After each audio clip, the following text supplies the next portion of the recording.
All right, we're live, and I blame Ginger Internet for our fall behind here. Gingers! Lose one Ginger, gain another one. Both of them are giving me internet problems before we start the show. Speaking of which, I am joined this week by PJ Bullen. Hey. Mike White. What's up? And joining us from the reserve crew, as it were, or from the sideline, we had to call in Mr. Michael Hilton. I'm 100 points or less. So thank you very much. Jay had to be out for some homework, but this week we have previews, stuff to discuss, and a big announcement from the ROC. So let's get into first our weeks in review and how everybody's been doing with their week in Heroclix. PJ, what'd you get up to this week? I did not play any this week, but I started a little home project that's Heroclix related. I bought a bunch of little shelves, and I'm doing shadow boxes for every team that I've ever won an event with. That's awesome. So gonna do these little wall displays for that. So I'll upload some pictures whenever I get it done. Cool. It's quite an undertaking, though. Yeah, it sounds like it. I want to see. I'll put those pictures up on our Facebook, for the love of goodness. Sounds awesome. Mike, what about you? Not much. As you know, I skipped the WKO that was this weekend because I managed to get that win at the WKO last weekend. So I thought I'd take the weekend off. Worked out well anyway. I went out with friends for a birthday Saturday night and was way too hungover to go to Whitby on Sunday. My only game was Thursday night. It was more meant to be a casual game. It was a 500-point event. I made a 500-point Serpent Society team. I was super stoked actually to play this team. I've been waiting so long.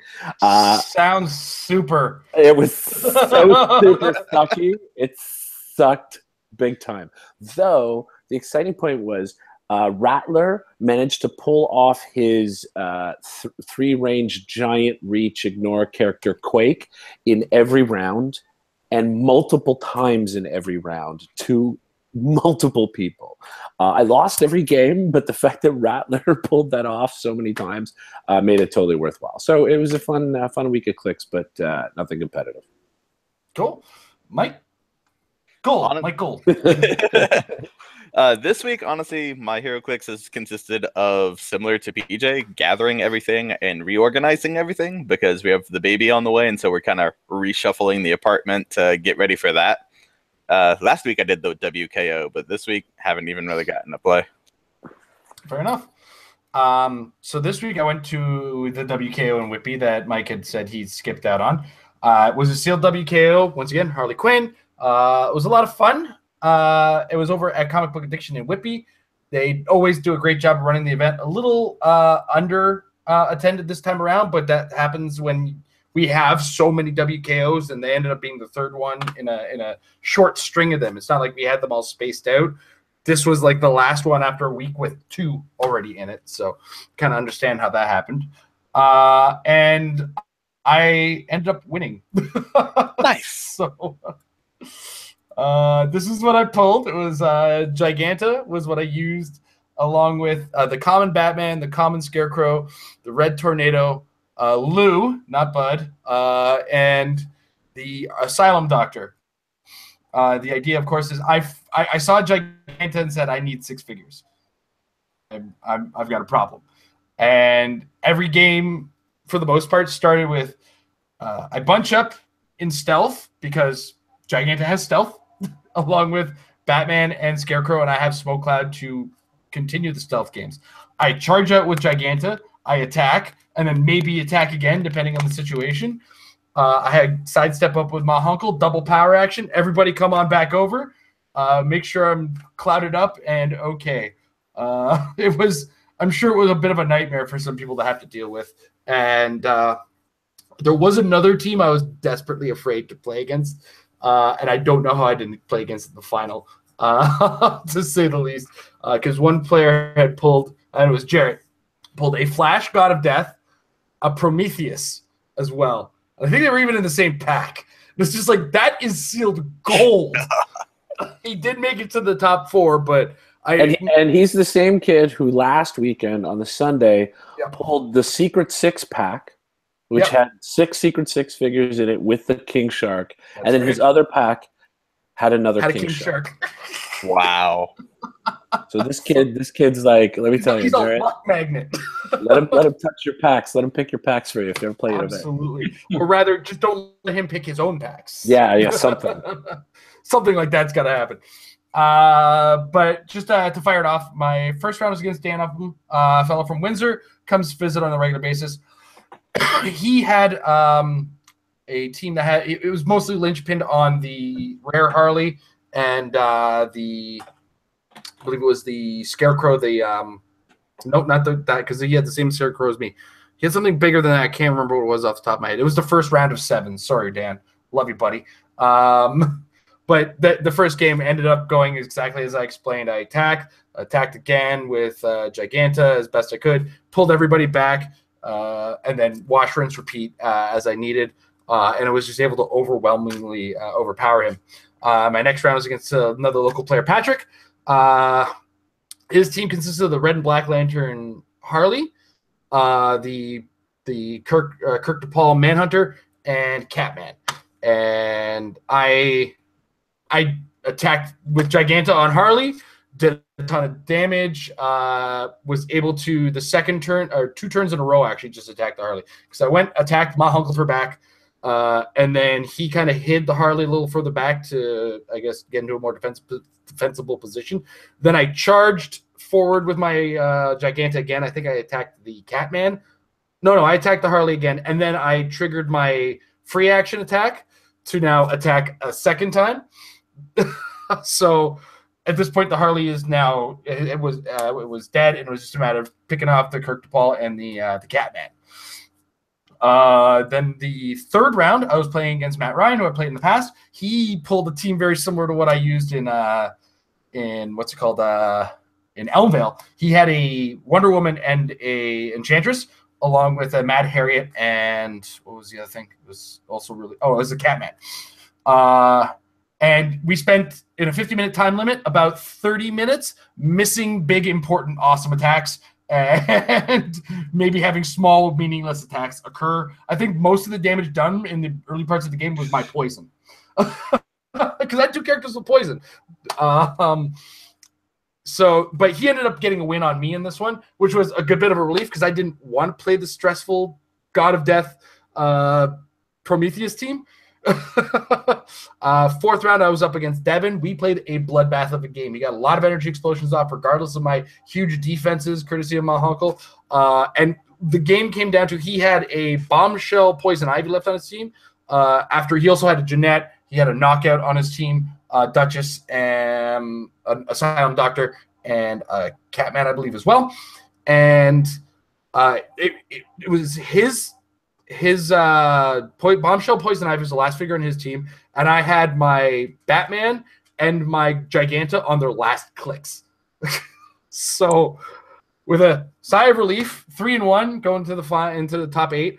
I am seeded second, so that means I don't have to play Jared until the final, if he does, happen to get it that far, because he was first seed. My first round of top 8 was against Trevor.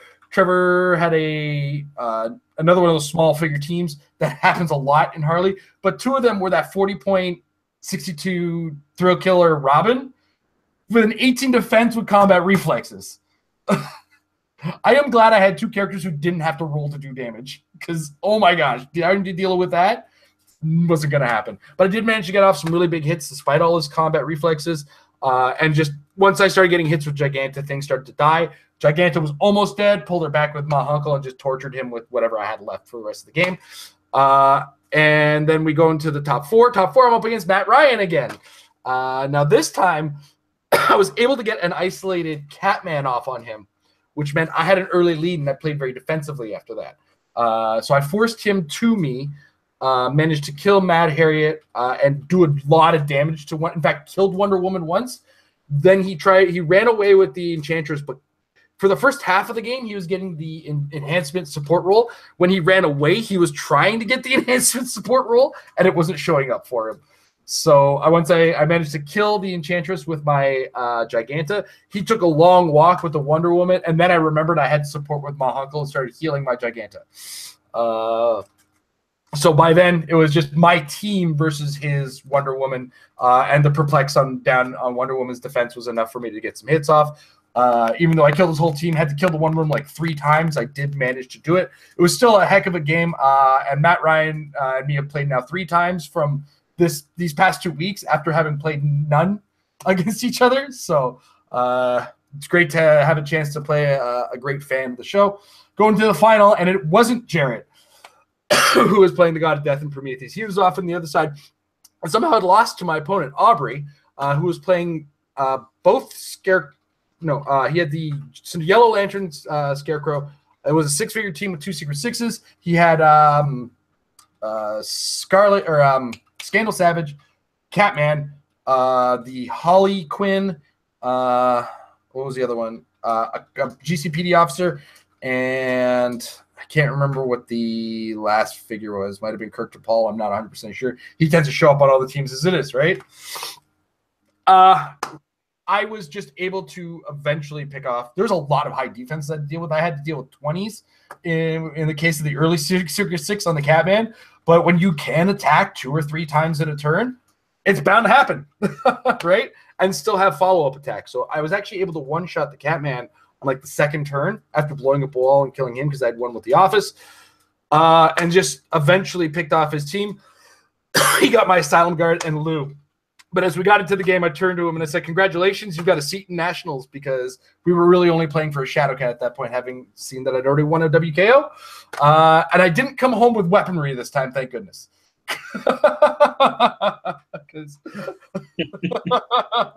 I mean, a shield to match sword would have been nice, and don't get me wrong, again, the sword is still the coolest thing I've ever received from Heroclix. It just wasn't super practical in my life. That's all. All right. But it was a ton of fun over at Comic Book Addiction. I want to thank them, as always, for running a great show. Ryan, the judge, did a great job. Jane, the host at the store, always friendly. This time avoided punching me. It was great. So on that note, let's talk Trek, guys, and start talking about some of the Trek previews we got this week. So we're going to start with the second of the title characters, Sharvanek. I hope I'm saying that right. I'm not big on the original series. I'm more of a TNG guy. Don't hate me, guys. Don't hate me. I'm the same. But she's got the Romulan spy keywords, and like I said, she's a title ability. So her powers are what you see on the dial, but she's also got the Romulan team ability, which is Batman team ability. It's stealth. So she's got stealth across her entire 8-click dial with Mastermind in the early parts. Excuse me. She's also Indomitable with a 6-range. Intermittent probability control enhancement, which then turns into late dial probability control again. Her title ability, she's got the transporter title ability. Instead of Starfleet, she can use it for Romulan. And her +1 allows her to use offensive perplex, so like the Sinestro Core type of perplex, negative or against opponents only. And her when she's KO title ability, until the end of your next turn, friendly characters can't have their combat values increased and modified by -1. PJ, what are your takes on Sharvanek? So dial-wise, I think this is probably the best title character that we've got. Full dial stealth, most dial mastermind, and half dial prob with sidestep and good values. So, like, if you just look at this as a 100-point piece with nothing else, it's actually pretty solid. But title ability-wise, its +1's okay. It basically just has a perplex. And then same thing with the Kirk on the transporter. It's only going to be as good as what we end up seeing. So it has potential to be completely busted or completely worthless. Yeah. It's also starting plot points at 0, so that transporter is going to take a while to get up there. Mike, anything you want to add there? Or? No, he pretty much covered it. I mean, if I pulled her in sealed, and I'd probably most likely play her, especially if I pulled a couple of tribbles, because there's some nice, easy mastermind fodder for you. So yeah, pretty standard figure. It's not bad. Good and sealed. Only as good as what else is going to come out. Yep. Michael. The one thing I do appreciate about it, if nothing else, it's one of the title abilities that are +1 that you almost can't use it without attacking, because it's a perplex, so you can see them. So if you can see them, why aren't you going to shoot them? So there's no like hiding in the back and just damaging yourself to try to get those. You can just go ahead and get in there. Fair enough. You can do that though. You can't. You don't have to perplex someone because the activation is just can use perplex. Yeah. Oh, true. So but I get what you're saying, and that is good, but you don't have to do that. Yeah, that's fair. Only thing I think I can add is I've recently done a bit of discovery. The deal one unavoidable damage doesn't stipulate that you have to attack an opposing character. So Penguin, guys, might be an interesting thing to keep if you want to just build up points, plot points with title characters. I have one problem with that, and that's because I've crit missed attacking my own Penguin, and it's cost me a money tournament before. Don't do that. Don't do that. All right. Right? Isn't it attacks that deal no damage don't cause crit? Yeah, you shouldn't take damage for it. Really? Yeah. Yep. Yeah. I think that's still the rulebook, right? I'm not sure anymore. I'm not sure anymore. Yeah. If it's still the case, then yeah, just like with in-cap, right? If Yeah. you're not dealing damage and you crit miss, you don't take anything for it. So if that's still Okay. in place, then yeah. Then that's irrelevant. All right. That's why title Joker likes it the most, right? Because doesn't he share Gotham Underworld with that Penguin? So you can start to make a theme team with those guys together, and boom, boom, boom. Yep. Same with the title Harley. Yeah, Harley's everywhere. All right. Next up, Captain Kirk. Oh, he's dreamy without a shirt. Seems to be the chase theme when you see the next one. So, oh, Mr. Riker, I'm fanning myself like PJ is over there. Whoo-wee. Captain James T. Kirk, how you doing? Starfleet and Soldier keywords. Uniform in tatters is his trait. It's a sideline active. Friendly characters named Captain Kirk have free once per game. Replace this character with this Captain Kirk at the end of your turn. Replace that Captain Kirk with this character. So it's coming from the sideline with this Kirk if you think he's more suited to the situation. He's got a special damage power across the entire 6-click dial. Two-fisted punch. Oh, God, those jokes write themselves. Close combat expert. If Captain Kirk has not moved this turn, he may use close combat expert as free. And then what you see is what you get on dial. 50 points of the Starfleet team ability, which gives them +1 speed when moving. A hard action move. Mike, what do you think of Captain Kirk? Yeah, I mean, he is what he is. There's nothing really super amazingly exciting there. I guess, again, if we're making Starfleet teams and depending what other Kirks are there, I could potentially see him as sort of a later call-in with that sideline active ability. You know what I mean? Like when he's maybe on that flurry click or something, if your Kirk's in a pinch, maybe call him in. It's okay. It's interesting. I would like to see a little more maybe of that sideline active type traits in other figures, but he's a very meh piece. Cool. Michael? He wouldn't be terrible to use with the title ability to bring in since he's only 50 points. Fair, yeah. Bring him in, and then he hasn't moved free action close combat and then power action close combat. Yeah, I see that. PJ? So, that's pretty much what I was going to say. Even this guy on the sideline, if we end up with a Kirk that's playable, he has like an 8 damage potential on every one of his clicks. So for a no point investment, because it doesn't cost 5 points to put on your sideline, it doesn't cost anything. Yeah. For literally a 0 point investment to do potentially 8 damage is phenomenal, I think. But just like I've been saying with title characters, it really depends on if we get a Kirk that's super worth it. Yeah. This could be the Kirk that we call in with our title Kirk. Yeah, because I do like six title tokens to get there, or 6 plot points to take there. Or if there is a 50-point playable Kirk, I think the one we saw had some degree of probability control might help. It doesn't say anything about point values, right? So it does not. Might even be a lower point. You're right. Yep. I got a 25-point Kirk. Now I got a 50-point Kirk. Hold on. Let's just cheat extra points into the game. Yeah. I like the mechanic. I like what Mike was saying. I'd like to see more sideline active stuff. I think that's really cool. Yeah.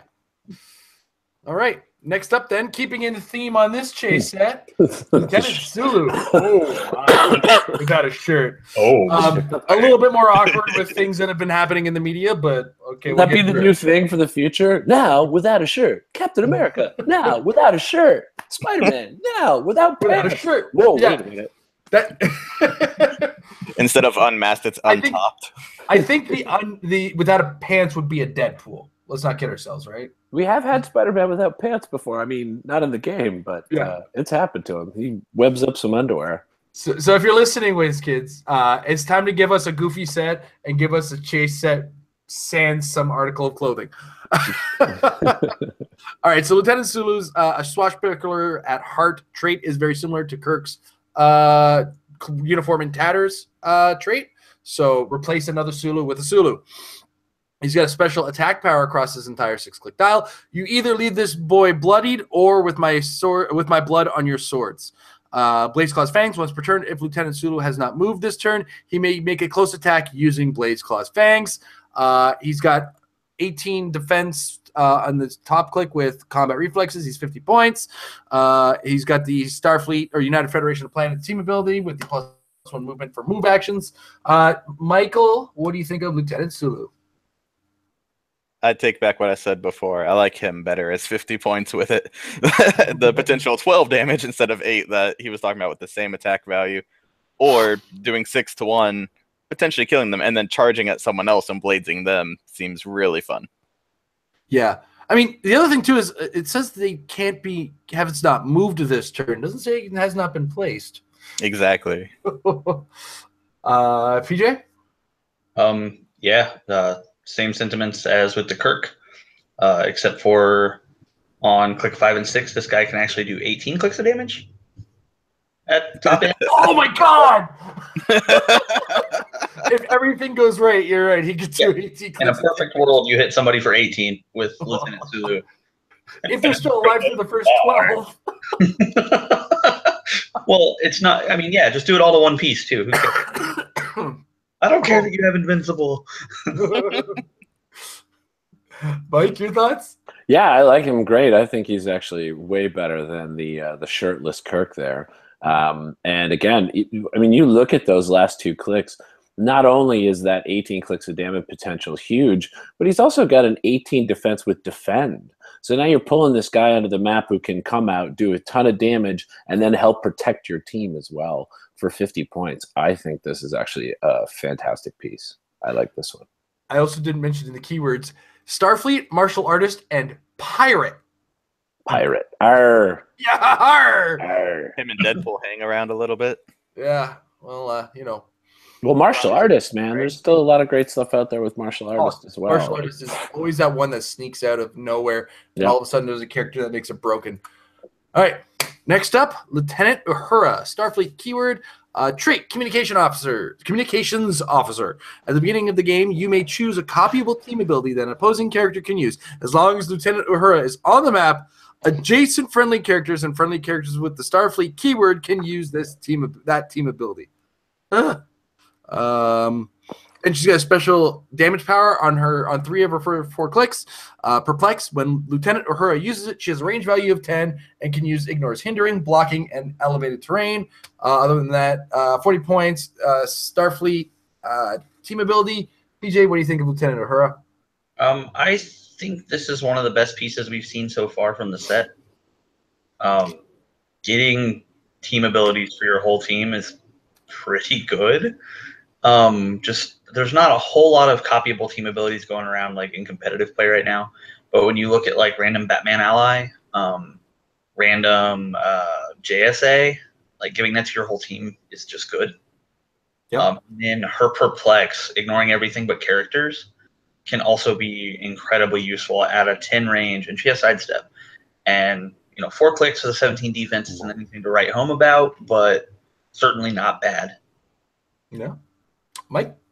Yeah, I think she's great. She's again, everything's got an asterisk next to it. If I was playing Starfleet, So definitely, she would be on almost every team that I would build. The Perplex alone, ignoring everything, the copyable team ability, everything PJ said, and she's only 40 points. So I think she's a fantastic support piece with the Starfleet keyword. All right, Michael. I really, I kind of like her. This is asterisk again, assuming Unimind isn't allowed in limited. I kind of like her as a limited piece, to be honest, because that's when you get to see a lot more original kind of crazy stuff, actual team abilities that may be usable to steal. And then there's no, he's not that relevant anymore, but Sinestro Colossal being used just as his 10 range Perplex, you've got her instead. So, yeah. I don't know. I see potential there, especially if Starfleet actually comes out with something kind of nice, like the ships end up being relevant. Well, are not allowed. Ships Good. The ships aren't even golden age, man. I just want some Heroclix to be ships, and I want to be happy. There's a hot air balloon recently came out. Bystander, but up and away in my view. Sorry. I mean, I guess Captain Kirk inside of the Shield space rig is kind of thematic. They're both spacey. Space. I'm in space. All right. Next up, the Romulan Subcommander. Romulan Spy keyword. Trait. You are the ones who violated our territory, Captain. Once per attack for all characters with this trait, when a friendly character that's adjacent or has the Romulan keyword is KO'd by an attack, roll a d6. On a 4 to 6, deal the attacker 1 penetrating damage. And then it's what you see is what you get dialed with the Romulan team ability, which gives him stealth. And he's 50 points. I believe we're back around to Mike, right? Yep. Sure. Yeah, he's okay. Again, caveat of playing Starfleet or playing a Romulan keyword in this case. He's not bad for those points. Potentially to do damage back as people are dying. So if you've got maybe more of a swarmy type Romulan team, he could be fun. I don't think he's ever going to really be relevant in the meta, but yeah, he's interesting. Prob is nice. Who doesn't like Prob on the dial? Yeah. Michael? In Sealed, I would definitely play him. I mean, 50 points, Prob, running shot with energy explosion, especially if it's a bunch of lower point swarmy stuff. The 2 damage when he has 2 damage anyway, I mean, seems good, but not going to really even worry about the trait too much. That's so, situational. You don't actually want it to go off because that means you're losing pieces. So yeah, it's true. PJ? Pretty much just gonna echo what they said. This guy's an auto play in Sealed. Like if you pull it, you have to play it. Running shot, energy explosion, prob with stealth, so he can shoot you and you can't necessarily shoot him back. And then I don't think we've seen the Invincible yet in this set. Nope. So that makes that trait just even better. Because, I mean, obviously Invincible will just not care about it at all, but I think this guy's pretty good. He'll never see playing competitive, but he'll definitely get played in Sealed. Although I would have to say I want to see this trait and defend him with a wall of triples. Then okay, I'm gonna play him for his trait because that's just yes, Hawkeye. Still, you just turned triples into Karibos. All right. Next up, Koloth, Klingon politician and warrior keywords. Let me assure you, our intentions are peaceful. Perplex, it's a special damage power in his first 2 clicks. It's a unique modifier. When Koloth uses it, he may instead modify defense +1 on himself and all friendly characters that are adjacent or have the Klingon keyword. And then it's what you see is what you get dialed. Other than that, 60 points, 6 range. Klingon team ability, which is when this character hits an opposing character with an attack roll of 10 to 12. After resolutions, remove an action token from this character. Mike, what do you think of Koloth? Michael, what do you think of Koloth? Well, he automatically wins because I'm pretty sure that's a tribble that he's holding. So, but the Perplex reminds me of the that's nowhere near as good, mind you, but the Civil War Ant-Man, how he was perplexing everyone around him.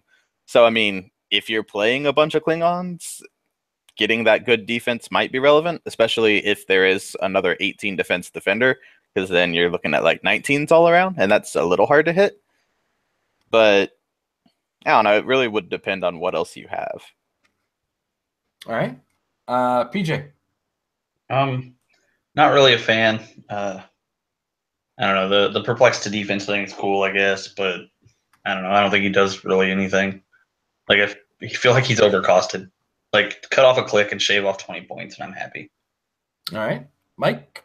Yeah, that's actually what I was just thinking in my head was overcosted. I mean, he's fun and all on a Klingon team, especially because he doesn't have to be adjacent to the Klingons to boost all their defenses. A boosted defense is nice.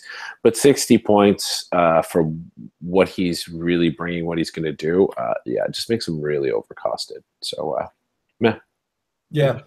He's not. I have a feeling the designers over at WizKids may be TNG fans, because I feel like this guy's going to show up when we see all the OP Klingons.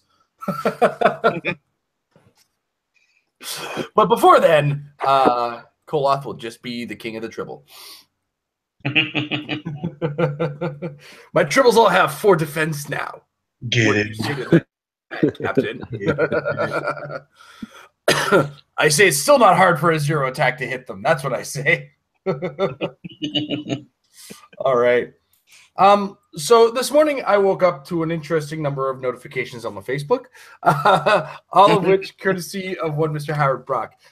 Those of you unfamiliar, a little bit of background. This past Rocktober, Howard announced that he was taking over the ROC effective January 1st, and that he was going to be the one in charge, and that there's going to be some changes to things, including where its home is, because obviously if he's taking over 100%, that means HC Realms and TCG player aren't really in that stake manner.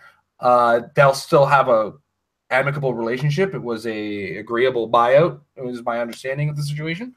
So they get along. But Howard's taking it over, and he's running things kind of his way and in his direction. But he released a big old press release on Facebook. Some of you may have read it, some of you may have not. Those of you familiar with the ROC in general, or unfamiliar with the ROC, just as a quick background, the ROC is a group or a series of tournaments, the Realms Open Championship, as they've been called, that operated separate of the WizKids, but it was, Heroclix tournaments still, true and far to everything that it was. They have, they run modern tournaments. They also run something called a limited tournament, which is, like modern, but certain things are taken out of the game to add a little bit of fluff or playability or what's the word I'm looking for? Variety to our play experience as competitive players. It's not there to get in the way of WizKids product. WizKids product is still where we all go. When the ROC tries to run at the same time as a WizKids event, we all find ourselves at the WizKids event. But they also try to make sure that we have more Heroclix to play when WizKids isn't running the show. So that's just quick background for those of you unfamiliar. We've all in this channel played in ROC events, and we do enjoy ourselves. And so I'm going to kind of take over here for a second, just kind of read out the bullet points of what Howard has said through this, and then we're going to get our reactions and what we think about going forward into the ROC. For the most part, it's it sounds like business as usual, but these are the key points that Howard wanted to really accentuate. A couple of which include the fact that grid reality maps are still going to be part of everything, and they're just kind of transferring to their own website is one of the base points that they want to run into as well. Because HC Realms was the place. Now it isn't, but right now we're in this place where is everything going to go now? So, all right. So we start off. The first bullet point is that the event login and reporting. Judges will now be able to log in and report their event results. Players will now have to be registered on our site to play in ROC events. So you'll have your win login, and you'll have your ROC login separate to each other. Players can set up their own account, or event judges may register them at the event. Judges will be able to report the results of their event on a real-time basis. This will include players' order of finish, winning team builds, and pictures. This is kind of a useful tool because this is one of those things we have to provide the ROC because they report a little bit more heavily than, say, WizKids events, where WKOs is kind of word of mouth. Hey, how did everybody do? What did everybody do? And because, we have us on the streets and, whatnot, getting information from people, we share that information. ROC kind of shares their own. Our event reporting does not conflict with the win, and I strongly encourage all venues to use the win, as it's one of the tools that WizKids uses to rate venues. So use the win, use this other thing as well. If it is based in real time, you probably don't even have to do the live event as it goes. You can just use the win, and then the win records everything. Go back to your event and just go through all the pages and just click, fill out your information on the ROC stuff. He's got a judge program. Judges will be mailed prizes based on a tier program that we will implement. So they're actually going to set up their own group of judges. You'll be a ROC judge, as it were, and then you're going to be actually given incentive to be a judge, because that's one of the things the original ROC was definitely lacking. We'll get into that later. Judges can earn pins, tokens, maps, points, ROC Cup hotel rooms, and entry into the ROC Cup itself. Prizes earned will be based on judges becoming ROC sanctioned, reporting events correctly as they occur, number of events run, type of event, the number of participants. Basically, if you run a lot of events, become sanctioned, and report them as you should, we are going to give you a lot of stuff. Details on the tier program will be on our webpage. Rankings. All players will receive ranking points when participating in ROC events. We will rank players based on attendance of each event from first to last. Winamaps are smallest events, so we'll base our rankings on those. In a 10-player Winamap event, the winner would receive 10 points, and last place would receive 1 point. In a 15-player event, the winner would receive 15 points. So for a bigger event, the more points can be earned. Increase in levels to a qualifier, super qualifier, regional will also increase points earned. We will use a modifier to award points for players as they participate in higher levels. And now we go to the next point. TCGplayer.com points cards and redemption. This is a major change and a very good one. All TCG player point cards will be honored for redemption for products at their site, and their site only indefinitely. Players may still use those cards to gain entry to the ROC 2018, to that ROC Cup 2018, after which we will no longer accept TCGplayer.com point cards. Effective at the beginning of the year, players will be given digital points, and those points will be credited to the ROC account. Those points can be used to purchase all product through the ROC site at Lucky Dice Cafe. 1 point will be worth $1 in credit purchases at the store. Players can use a combination of cash and points to purchase product that will be mailed directly to them with tracking. Players can use their points for entry into the ROC Cup. We will simply deduct those points from your account upon registration at the Cup. Players will also be able to buy, sell, give, and trade points on the ROC page. They're giving an official value to ROC points, guys. So anybody trying to sell them for more than $1 a point, wishful thinking at best. Articles, news, podcasts, and forums. ROC will produce event reports and metaplay articles. We will feed these articles to hcrealms.com, and we'll post links of pertinent articles that HC Realms produces to the ROC website, including Realms membership sales and products as they are posted on the Realm site. Again, we are totally supportive of hcrealms.com, and will continue our relationship. I plan on bringing all of our amazing podcast friends to our site. They will have front page links and a forum spot of their own. As they produce new material, they will be able to update their info on the front page. And yes, we will have a forum page where we can communicate as well. Events. As soon as the site is up, you will begin seeing events. I will also be doing this some changing to the kits. The smaller kit prices and pricing will remain the same. Super qualifiers and regionals, however, will be changing. Super qualifier prizes will be reduced to more accurately reflect the number of players that have been attending these events. The price for super qualifiers will also be reduced. This will increase the number of super qualifiers and help absolve some venues' hesitation in purchasing kits due to risk of funds. Regional kits will also be reduced and the prizes changed. I am entertaining the idea of making kits free to the venue and sharing the gate entries with the venue. Still working on that one. I'm also entertaining a travel voucher as a prize that must be used towards airfare or hotel rooms at the Cup. Again, still working on that one. When I say in the first person, imagine I'm Mr. Howard Brock telling you this story in his wonderful Georgian accent. I'm also going to be pointing pricing to our larger events more towards actual current product in the venue stores rather than convention LEs. The number of planned regionals is being reduced. I currently have 5 planned for 2018. These will be Majestics, California, Dice Addictions, Oklahoma, Big Bang in Kentucky, Space Cadets Collection in Texas, and Lucky Dice Cafe in Alabama. ROC Online will begin in January. Guys, you've been asking me for this all the time. Here we go. Thanks to the efforts of Aaron Cantu and Wesley Summers, we have a working product. We will run these events just like we would a regular event, and we're going to run a bunch of them. In the beginning, we will run super qualifiers and 16-player pods. Entry fee will be $25, and pricing will be very similar to physical events. Prizes will be mailed to players. Anyone in the world may participate in these events. However, participants outside the USA may have to pay for additional shipping costs. This will only occur when we have to ship out maps and product that are quite heavy. There will be no upcharge for smaller items.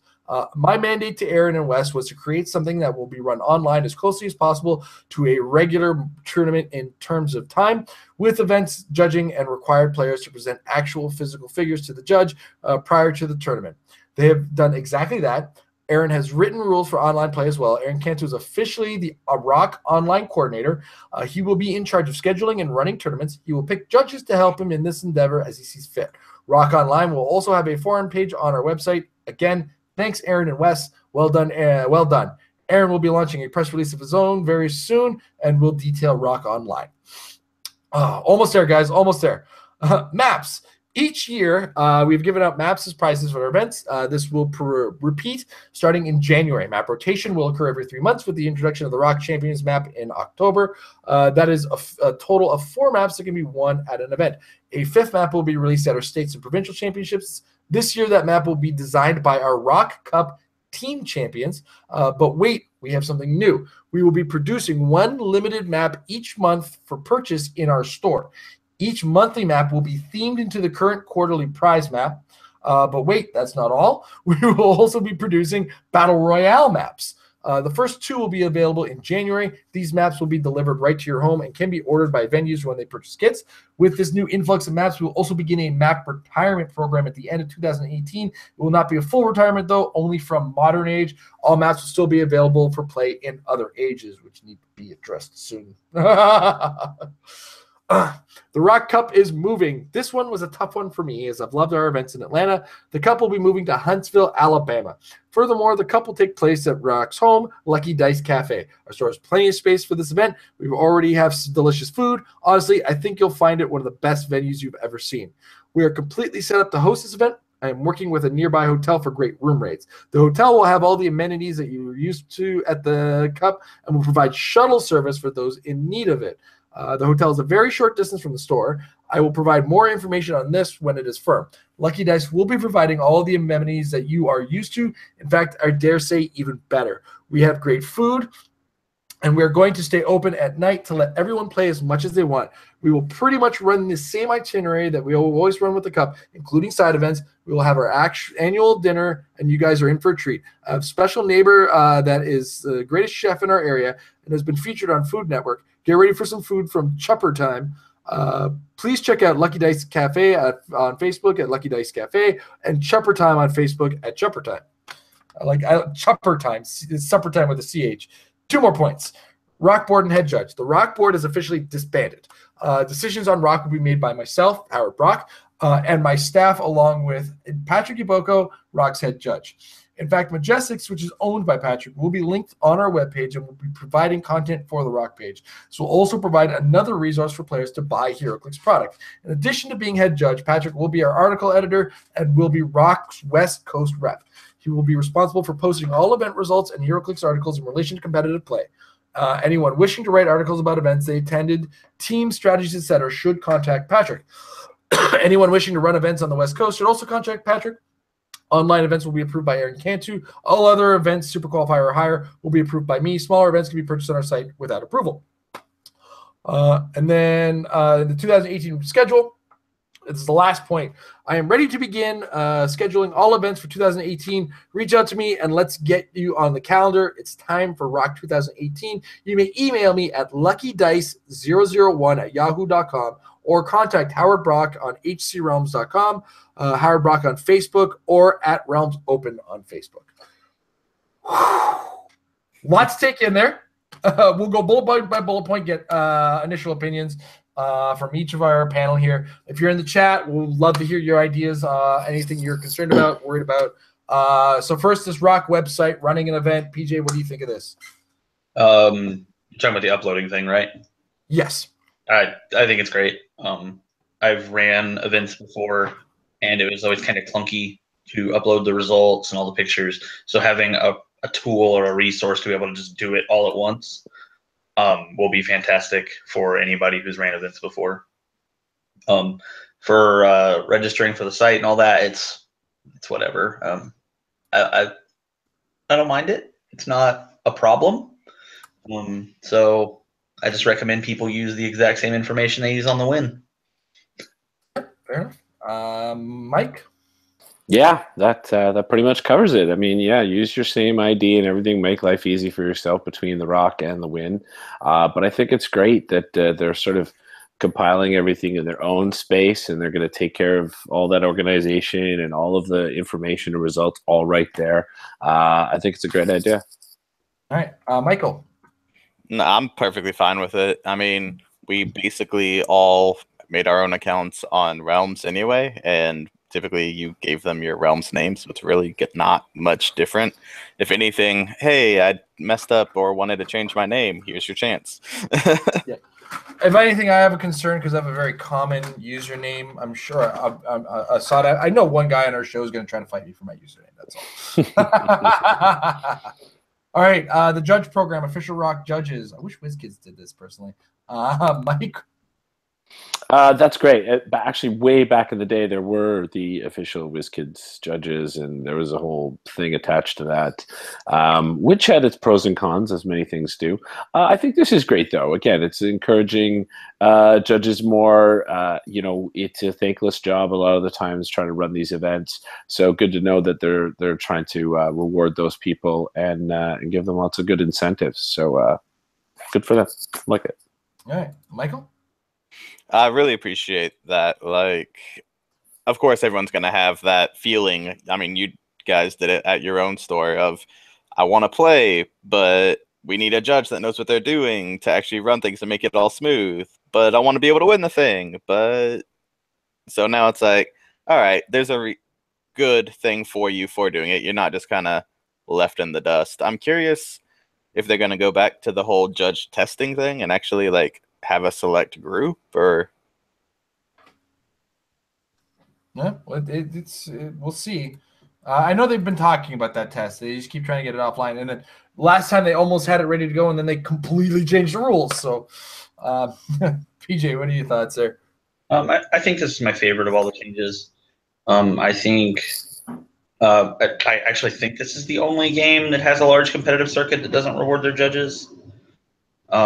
I could be mistaken. I might be overlooking something, but I know that Yu-Gi-Oh, Magic, Pokemon, they all reward their judges one way or another. So that'll be important because it gives the good judges incentives to be good judges. So judges are a dime a dozen. You can always find them, but you can't always find good ones. So like I'll use Dan Powell for an example. Excellent player, excellent judge. Now he's incentivized to do either or instead of just wanting to play or just wanting to judge. So Plus, great. You get the difference between someone who's a good judge and someone who's just going to run an event. You know what I mean? Like, there's a big difference. Like, people don't always think that there is, but there's actually a huge difference between a good judge, somebody who knows the game, knows the nuances of the game, and somebody who's just running an event. If you don't mind me jumping in there, that's the only one bad part that could happen is I'll play devil's advocate. I only worry about people being greedy and hungry for the judge participation, and now all of a sudden everyone thinks that they're able to be a judge. Yeah, I feel like that's why they need to do this testing or this judge certification program. That's why absolutely. You can't do that unless you're honest about it. That kind of thing.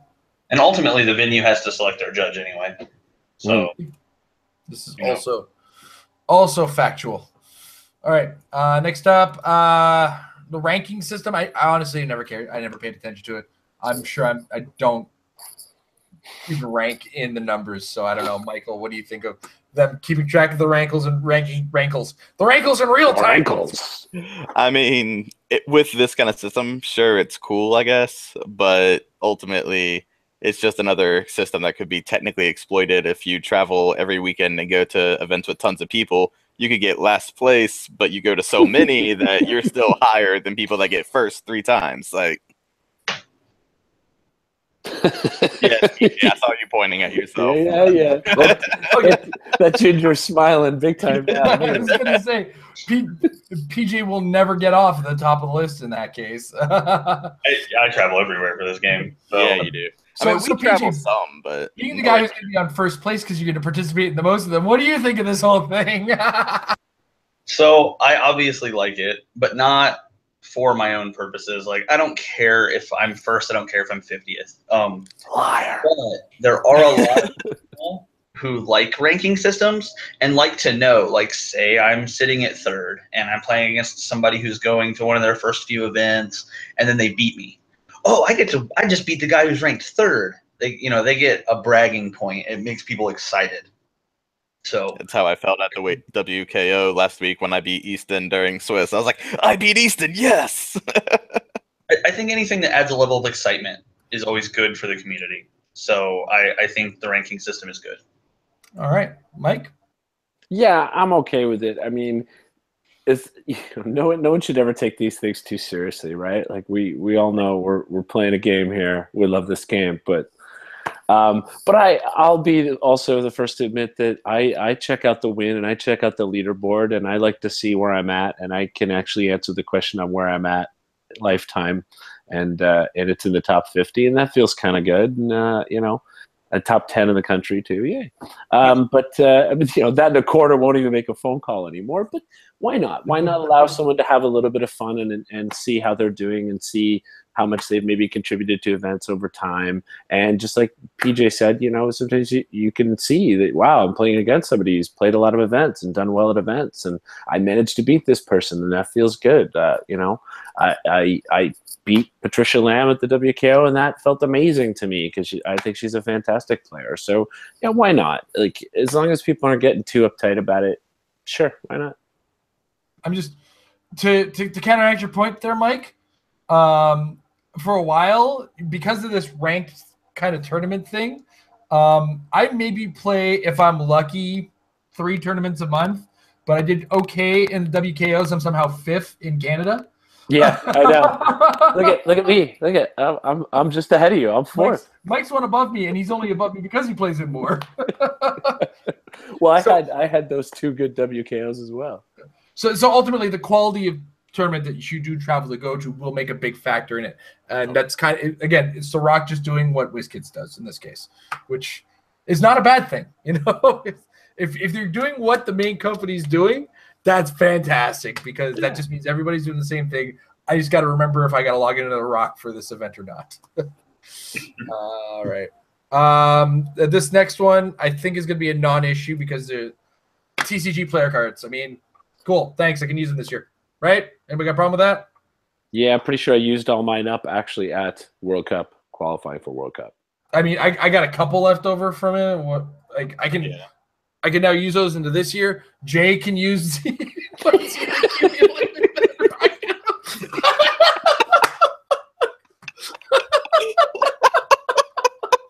I really wish he was here for that. Oh, don't get me started. Don't get me started, man. It's so wrong. That was the best thing ever. So we'll see Jay in the finals this year. But I do like the fact that it's going to be, here's my username. Okay, you have 200 points. Have a good day. That's going to be the conversation. There's nothing wrong with that. I can't wash my points anymore in the washing machine. Well, you could try, but let me tell you, your phone is not going to appreciate it. I mean, I do like. I mean, if you're combining that with the points being online point, that's great. I think that's super great that they're just going to have all their points online, and you're not shuffling through and counting them and worried about losing them somewhere, or putting them in the washing machine, or any of that kind of stuff. It's like you'll be able to go online right? And just check, hey, how many points am I at right now? Boom. You might end up with more points than you realize at some point, and it convinces you, hey, I'll make the trip this year to Alabama and go for World Cup. You know, who knows? So I like that. I love it. Yeah. PJ, have no objection to the TCG player card change? No, I have a question about it, I guess. Okay, go ahead. Just the transferability of them. Am I going to be able to give points to other people? Not sell them. Your online points, you mean?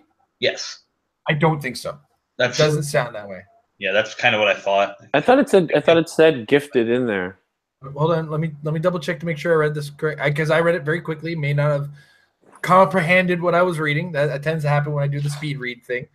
In a year, players will be given digital points. Those points can be credited to the ROC account. Those points can be used to purchase all product. 1 point will be worth $1. Credits purchased at the store. Players can use a combination of cash. Blah, and blah, trade. Blah. So trade them for nothing. See, that's what I was wondering. Could I trade them to give points to somebody else? Like trade them into the store for credit, then use that credit to buy points for somebody else. You know what I mean? Basically. Yeah. Well, it says players will also be able to buy, sell, and give. Buy, sell, and trade. And give. Yeah, okay, so there you go. Okay. There you go. Yeah. There's Right still transfer. Good. So PJ, give me all your extras when you're done. Whoa. And do commentary all weekend like I did that past year. Just borrow them from Jay. We just established this.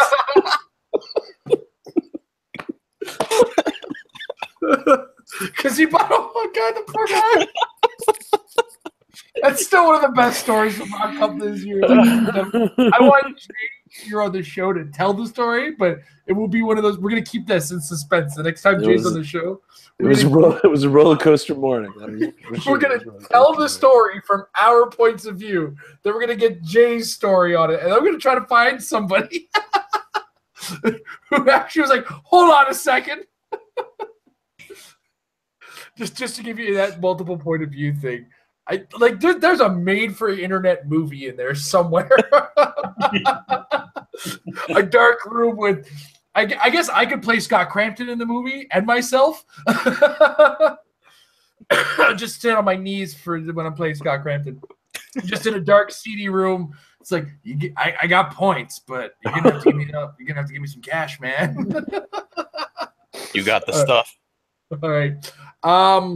So now we go to the media portion: articles, news, podcasts, and forums. We got a new home for them for ROC focused stuff. This is a new website for us to go to. HC Realms is no longer the only reflex we have. HC Realms and MajesticCCG.com. We're gonna have the ROC page eventually. Eventually, I think I'm gonna have to come up with an ad read for that too. Now that I think about it, gotta have a conversation with Howard again. So a new place to internet our Heroclix stuff and keep up with things. Michael, what are your thoughts on that? I mean, I'm fine with it. I don't really have any kind of issues or anything like that. It's pretty nice that, I mean, I don't really have much to say. It kind of explains itself, in all honesty. Like, that's fair. PJ, here. So long as it is well organized, updated consistently, and easily navigatable, I'm completely fine with it. But if it becomes something that's convoluted and difficult to travel on, I will probably never use it, except for to look up where I'm at in the rankings.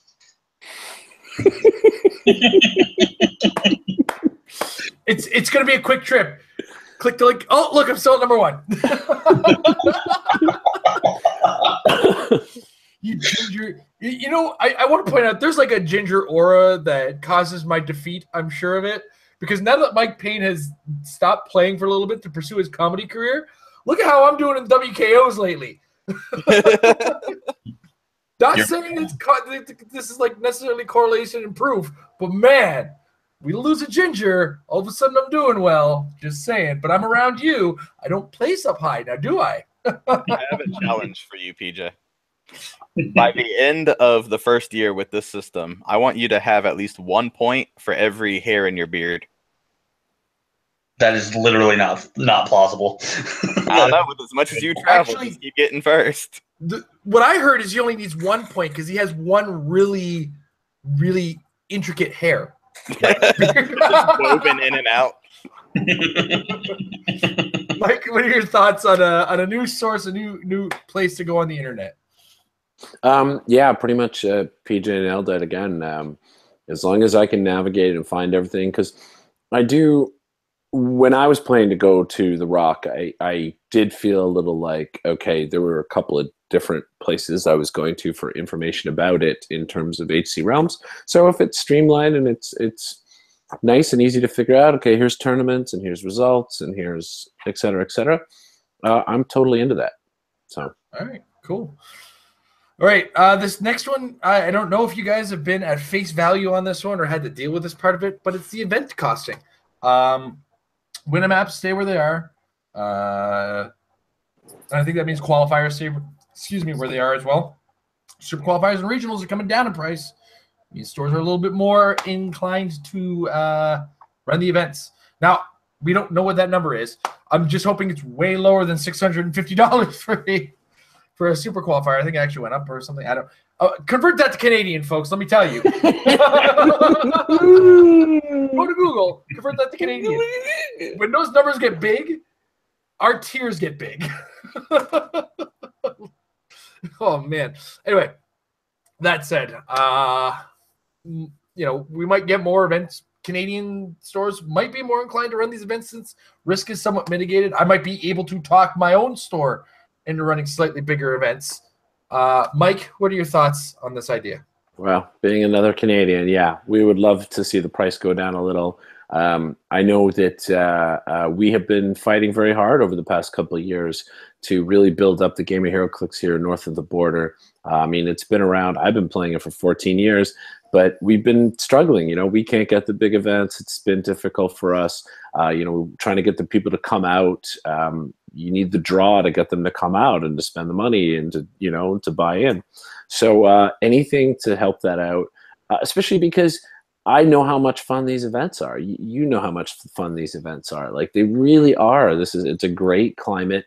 It's not just about the competitive game. When you go to things like the ROC World Cup, it's a great weekend that's all about Heroclix. So anything that's going to help promote this game here at home, anything that's going to bring the caliber of game up, give more people an opportunity to get to go and play at these events and represent our country, all of that, I'm totally down with. Oh, Canada. Go, baby. Michael? So here's the thing. I love the fact that it's going to be cheaper for venues. Let me just say that outright. But I really want to know what the numbers are based on what we just saw for the WKO, because the same thing just happened. The price was cheaper. There was able to be more events, but we saw far less people at each event. Do the numbers equal up to because there's so many, or did we end up losing players because of the lower pricing? So once we get all those numbers, that'll be interesting to see, is this a good business model or not? To semi-address that as well, if they maintain the current system they have for the ROC, sorry, BJ, I'll get you in a second. The current system for the ROC is if you're running a super qualifier, within a week or two, you can't run a super qualifier within a distance of it, right? And that was one of the things where when we had 3 in the greater Toronto area, all of those were easily able, maybe one was a little outside the greater Toronto area. I'm being a little generous or overtly generous with the distance in which Toronto encompasses in Ontario. The province of Ontario is not Toronto, is what I'm saying. But we had Elmvale, but then we had 2 in the greater Toronto area within a week of each other. That means we had 2 events that we could have gone to. If we just gone to one, we were okay. If we won one, there's a body that wasn't going to show up, right? Because you didn't have to, right?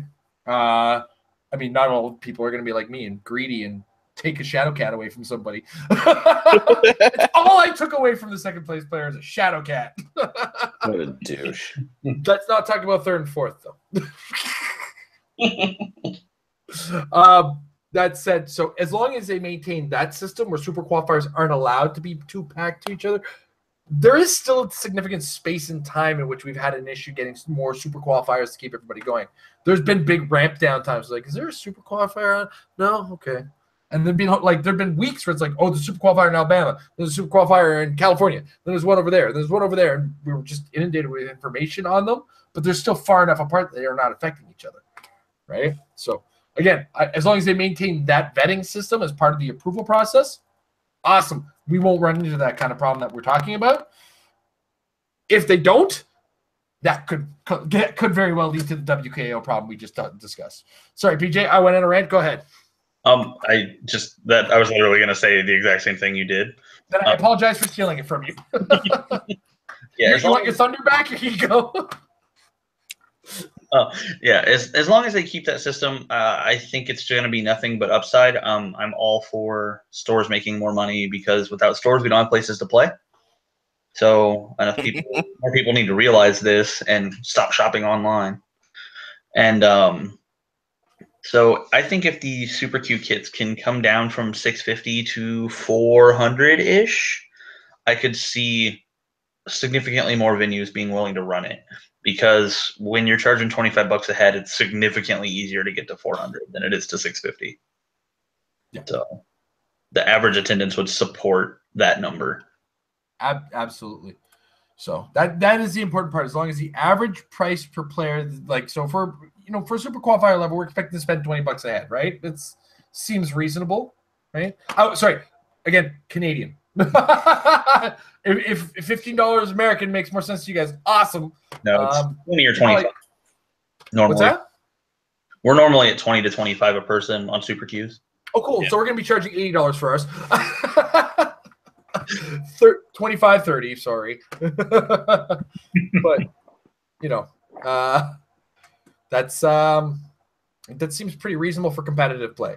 And I generally try to incentivize people to come out and play, with some kind of participation prizing and other things to do on the side, so that nobody feels bad about losing, because it is hard to eat a $30 loss. But other time, as long as you walk out with something, and the fun is generally worth it, I think. It's another reason why, again, the sealed events end up doing better, because at least you see the immediate return on your investment. You're buying product. There's the product in your hand. That's what you're going away with. Just like Chase says, it's tough sometimes to convince people to pay $25 to come and play and go home with nothing. Yeah. So. I actually, that's another discussion topic I wanted to bring up a little later on. The one I was going to throw on your laps there. I have something to touch on that for entry fees. I gauge entertainment at $4 an hour. Because if you go to a movie, you're usually spending at least $8 to sit for 2 hours. And that's a very commonplace thing. So if you are going to an event for 6 hours, that's $24 worth of entertainment. You know what I mean? So that's how I try to put that out to people. If you want to get out and play, look at it as an entertainment aspect first, and then a competition second. I love that aspect, actually. Mike, they only pay $8 a movie. I know. I was about to say. For matinees, are $8. $8. For nighttime, it's about. I'm sorry. Matinees are $8. Our Sunday ones or our not Sunday ones are 15-ish, 12 to 15. That's our matinee price. Oh, man! Remind me of Canada. You know what? When you first come to Canada with your American dollars, it's gonna be great. Oh, lots of them, right? Mm-hmm. Come and spend.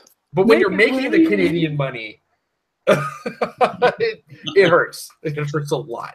In other games like Yu-Gi-Oh, Magic, Pokemon, there's a whole conversion that happens at big events where people trade for like alternate language cards because they're worth more in their country. I think you just need to come here, sell everything in USD, and then go back and convert it to your more Canadian dollars. Yeah. That's the other thing, too, is people will pay in Canadian for what it's worth in US. And it's like, yeah, okay. I just don't want to do that conversion because you're going to hate me if I do that conversion. On the plus side, when you're trading at value figures, that's still like, the same value kind of thing. Anyway, let's get back into focusing. ROC Online, that's a thing. Okay. I have no problem with the idea myself. But I also have no opinion on the idea because it's not the kind of thing I'm personally going to participate in. Any number of reasons why I'm not going to, but for the most part, it's just availability of time, and I don't feel like I have it. I feel like if I have to be able to commit, and as much as it's cool that I can do it in my house, I think my kids will want my attention. Amber's going to want my attention at times. The channel needs my attention at times. When I shut everything off and say, take my kids. I'm going to a Heroclix tournament. I know I'm there kind of thing. So personally, I will not participate in these, but I do support the idea. That's why I'm going to kind of say I don't have an opinion on the matter. PJ, what do you think? So I've actually worked with Wes a good bit on setting these up, and like I pitched him the idea for like how sealed could run if they wanted to try it, and like I don't know, it's working very well. Me and Wes have played games and shared the links with everybody so people could see it and watch and see how it works. And I really, really think it's something that's going to be great. I'm kind of where you're at though, Jason. I don't know how many of these I'll play in. I'll probably do a couple here and there just to kind of try it out, but it's not going to be something I spend a week. I'm not going to go 1 day a week trying to run one of these all the time. So just for the like you said, when I go off to an event, that's fine. But when I'm here, I have a wife and, need to pay attention to the other things. Yeah. So. Fair enough. Mike? Yeah, I'm interested. I'm always interested in opportunities to be able to play Clixed because I don't have another person around other than, friends in the city and all that kind of stuff. If they don't have time, then I don't have time. But it'll really come down to availability and when these events are and what my schedule is like. As you guys know, I have a non-schedule schedule working in film. Yeah. So I might find myself getting to enjoy a bunch, and then I may never see another one for like 2 years. I don't know, but I'm totally into anything that gives people more of an opportunity to play the game, because playing is practice, and practice, as we always say, makes our teams better. So if it can give you an opportunity not just to practice your team, get games in, but even potentially get prizes or get entry into events, sure, why not? And I hope I get an opportunity to try some out. All right. Michael. I'm actually very kind of excited for this. I've actually participated in the Facebook group HIE's online tournaments that they've held before for bricks and stuff like that. I think these are going to be ran better because Howard does want them to at least somewhat realistically match a normal tournament time versus those can go on for over a month depending for one tournament. But y'all are talking about the if I'm home kind of thing. The other side of that is, like, for instance, I'm about to have a baby here in January, and I don't have to worry about finding a babysitter or taking a newborn out of the state to go play in ROC if I can play it online.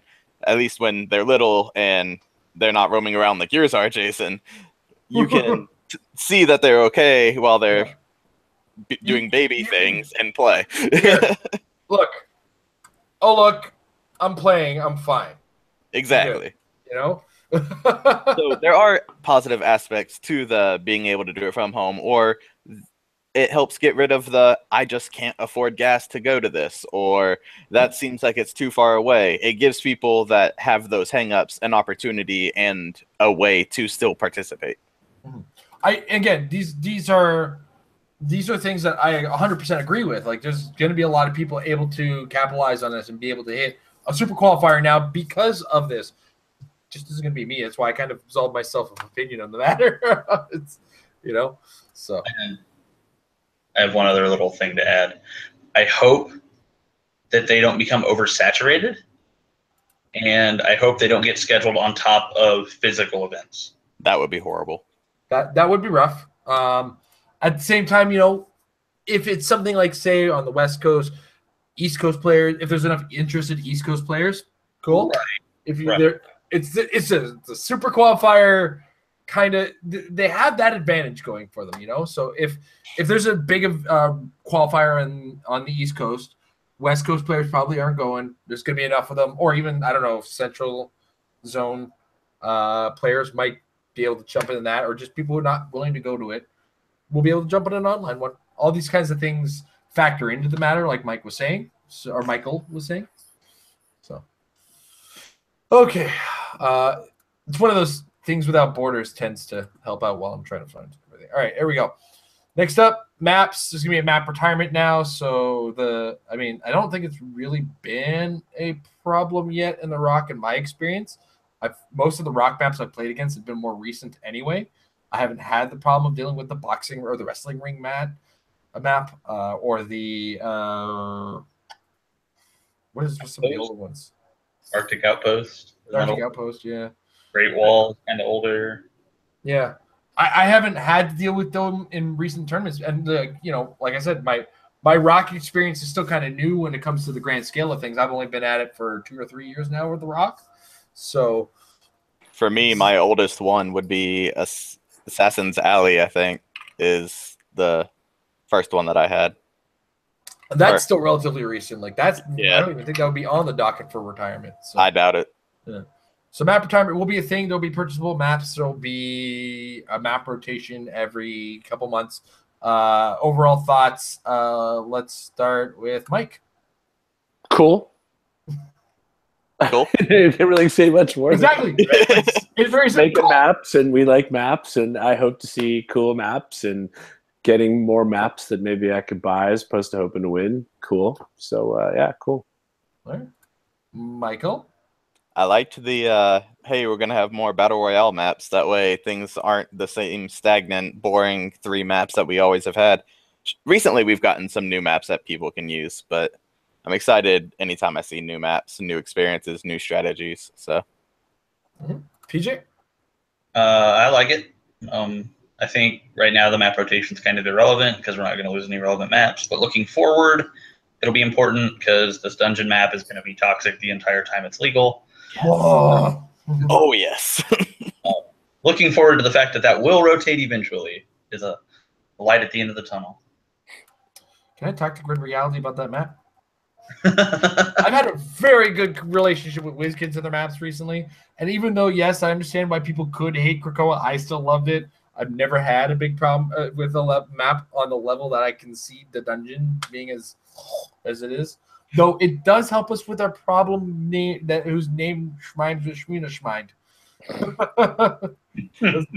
Does limit his mobility a lot. So there's only one map that was a little unfair by WizKids, and that's because I played something that made it unfair, and that would be the Danny the Street, because the way my opponent started, every time they rolled to finally be able to step off the ladder, I had Mixelplix on my team change their roll to just stick them where they were. So, with the exception of that. What a jerk. And then what did WizKids do with that map? Exactly. Just saying. Just saying. All right. Rock Cup moving to Alabama. Michael, what are your thoughts on that? Slightly sad because the Rock Cup was an hour and a half north of me, and so I would literally just pack up the night before and be like, all right, we're going about an hour and a half drive and we're there. Now I have to go over a little bit farther. So, but it's still the next state over. I mean, it's not like I'm flying from Canada or anything. Shut up. Well, and here's the funny thing is I just Googled Toronto to Huntsville, and I just found out that this was Huntsville, Ontario, so I have to be careful with that one. Oh. It is a much longer flight, though. It went from a 2.5-hour flight to Atlanta to a 4-hour flight, 5-hour flight to Alabama. Why? They probably go to nonstop. Is it nonstop? It can't be, right? I'm double checking that. It literally can't be, because you're literally just going one state over. You just angle slightly over, and you. No. When you have international flights, you have to land in hubs. So you have to go to Chicago, Atlanta, certain thing. So you're having a layover in Atlanta. Yeah, you're gonna literally fly to Atlanta anyway. Gross. And get on a separate plane. Have to find your clicks in the luggage, get those onto the new plane, and then. Yeah, that's my only gripe with the move. Is I think it's worse for our international travel friends here, like Tiago and Pedro and you guys and anybody out of the country looking to come in. It will be slightly more difficult and probably slightly more expensive. So what that means is, Jason and Mike, if you ever have an event that the travel voucher is the prize, you go ham on that event. Yeah. Sorry, I'm playing Unimind, not because I don't like you, but because why am I looking at the Christmas season for prices? That's going to be like extortion level pricing. Oh, it's like 8.5 hours. Ew. The stopover Through must be October, because it's insane. Rocktober. Yeah, and it's literally there has to be at least one stop on it. You're right, because the hub rule. Oh God. Even though it's an international airport, it probably only flies in and out to like Mexico. Yeah. Hub points. So You're definitely coming to Atlanta because it's going to be the closest one to Well, Huntsville. they may land in Chicago and then fly from Chicago to Huntsville. All right, let's look in the realm of October of next year. Let's see. Sorry, I apologize that you guys are dealing with us kind of pricing out our trip right now.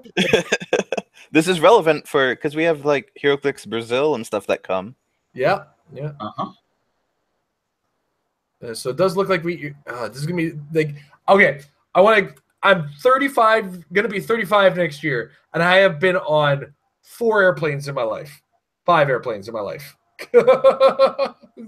This is how, you're like me, dude. Don't worry, it's all right. None of them have had stopovers.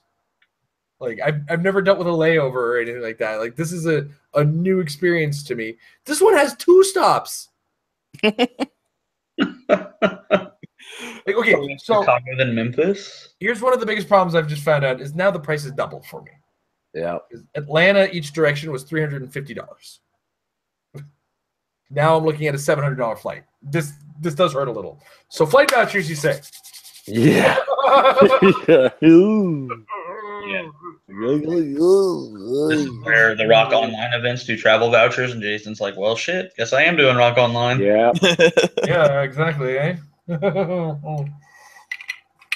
out of here, kid. Daddy's winning. Hold on. Daddy's rolling the dice. Click.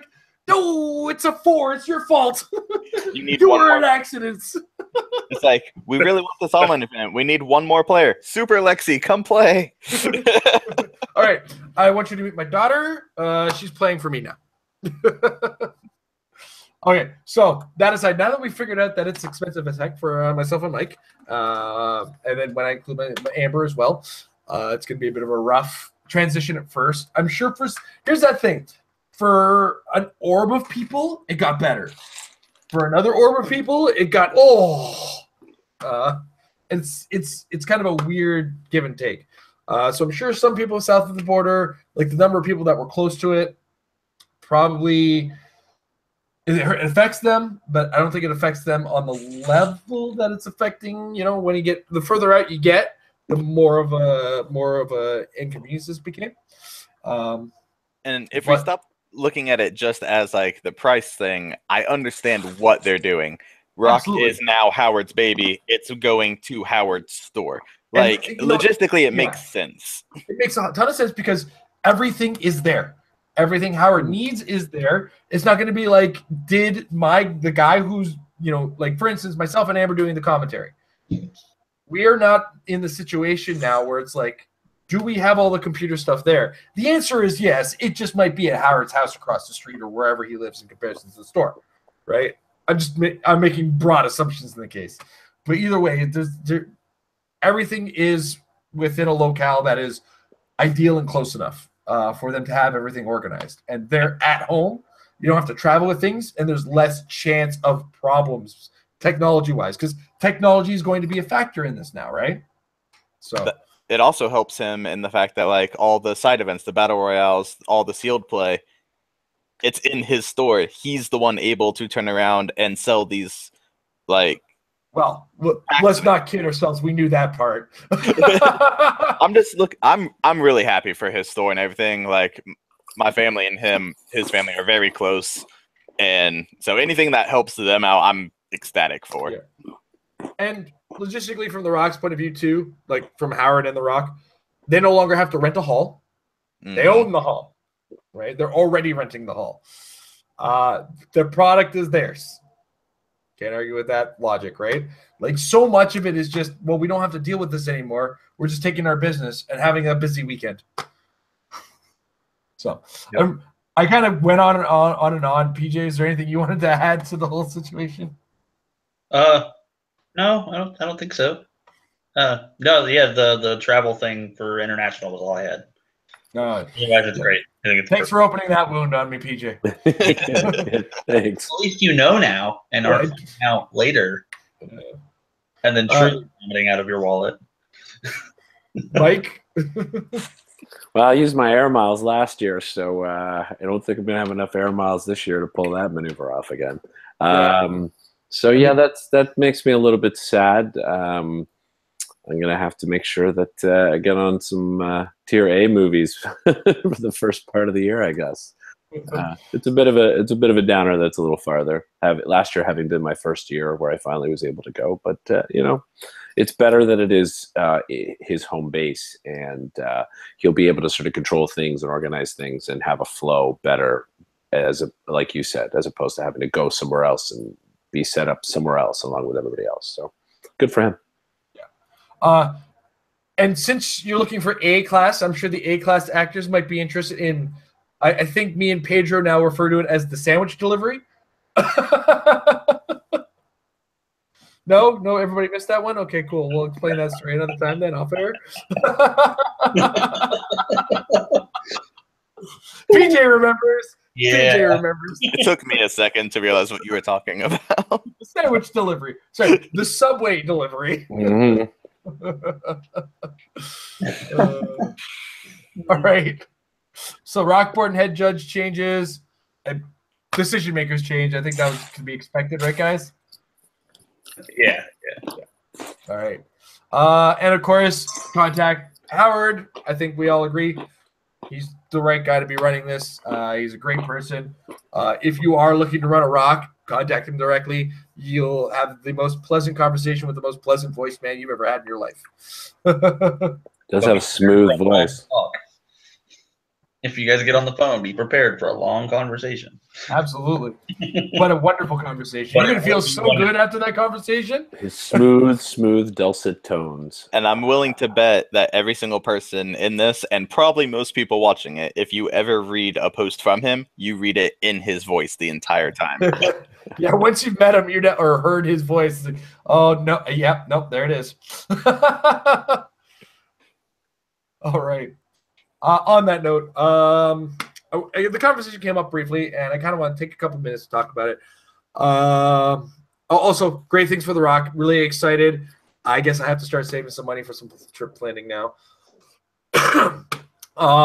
So what is it? Can you go for down south of the border? We can't sell them up here. I haven't checked. What are you talking about? A boot. I'm not at a computer with a Google window open right now, finding out what organs I can sell in Canada, which is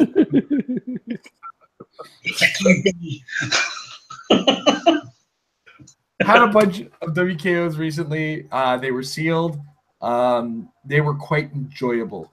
WizKids has taken a bit of a turn, in my opinion, as far as design is concerned, on making sealed good. I'm close to, but not quite at the point of saying sealed should now be a mandatory part of major competitive play, such as specifically to Worlds, because I like to use Magic as a precursor to this. If you watch Magic the Gathering play, occasionally they have Twitch streams. Check it out if you're interested in their organization of things. The Pro Tour, they have a sealed draft portion, then a constructed portion, then another draft portion, then a constructed portion again. And now I don't feel like it should be to that extreme in WizKids, but I do feel like a mandatory sealed portion is getting close to being an important part of competitive play. I want to get opinions across it because I'm kind of leading in with I think it should be because they're really close to hitting that design point where sealed is really dependent on the player. There's still occasionally things that happen, like Prometheus and Flash got a death being pulled in the same pack. That stuff still happens. But at the same time, there's just more. I mean, if we go to the level of a draft format, like I think PJ, you guys you said you recently tried it, and I know the guys out west had recently tried it. Seems to work out fairly well. I don't know. I want to get opinions on this. So I've rambled, introduced the idea. PJ, what do you think of it right now? Where it stands? How close are we? So I do agree with the fact that sealed has gotten better than ever. I think the sets are more balanced. They make more sense, like things work together better. and everything that works together well enough that it doesn't suck if you pull it. So my problem with making it mandatory for Worlds is you get 2 boosters, you get 10 figures, you have to build a team. In like Magic, you get 6 boosters, 90 cards, build a 40-card deck. Yeah. The randomization is significantly less important than it is in Heroclix. Like, if you pull the junk rares in Magic, you can still build well out of your 6 boosters, almost always. Yep. And it will reflect the better players more often than not. But in Sealed, if like Flash and Prometheus, if that gets pulled and you're sitting there looking at, Kite Man, Rare Catwoman with no good uncommons, you're just like, well, I guess I'm going to have a bad time.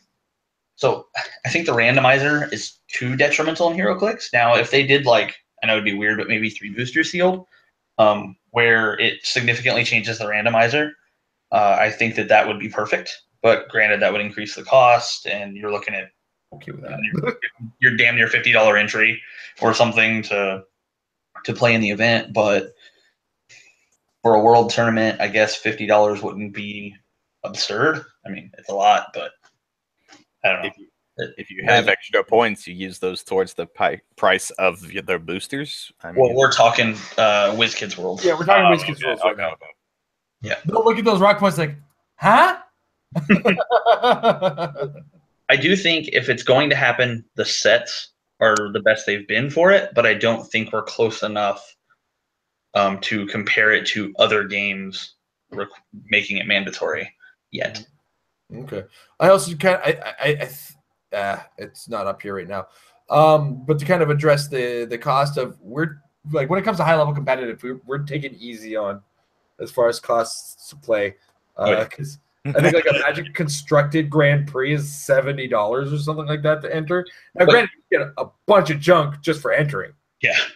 But there's also money at the other end. But yeah. So, anyway, Mike, I want to get your thoughts. Yeah, I'm conflicted about it only because of the cost scenario, and because, as we all mentioned, that the sets aren't quite there yet. They definitely are better. And a lot of our local players know that I'm actually a huge fan of Sealed as a means of sort of getting to that next level. So I'm 100% supportive of that concept, as long as we can make the execution correct. I thought about the 3 booster idea as well, but yeah, it's tough, right? Like, we're always in that battle because of the fact that people are buying product ahead of time to play this game.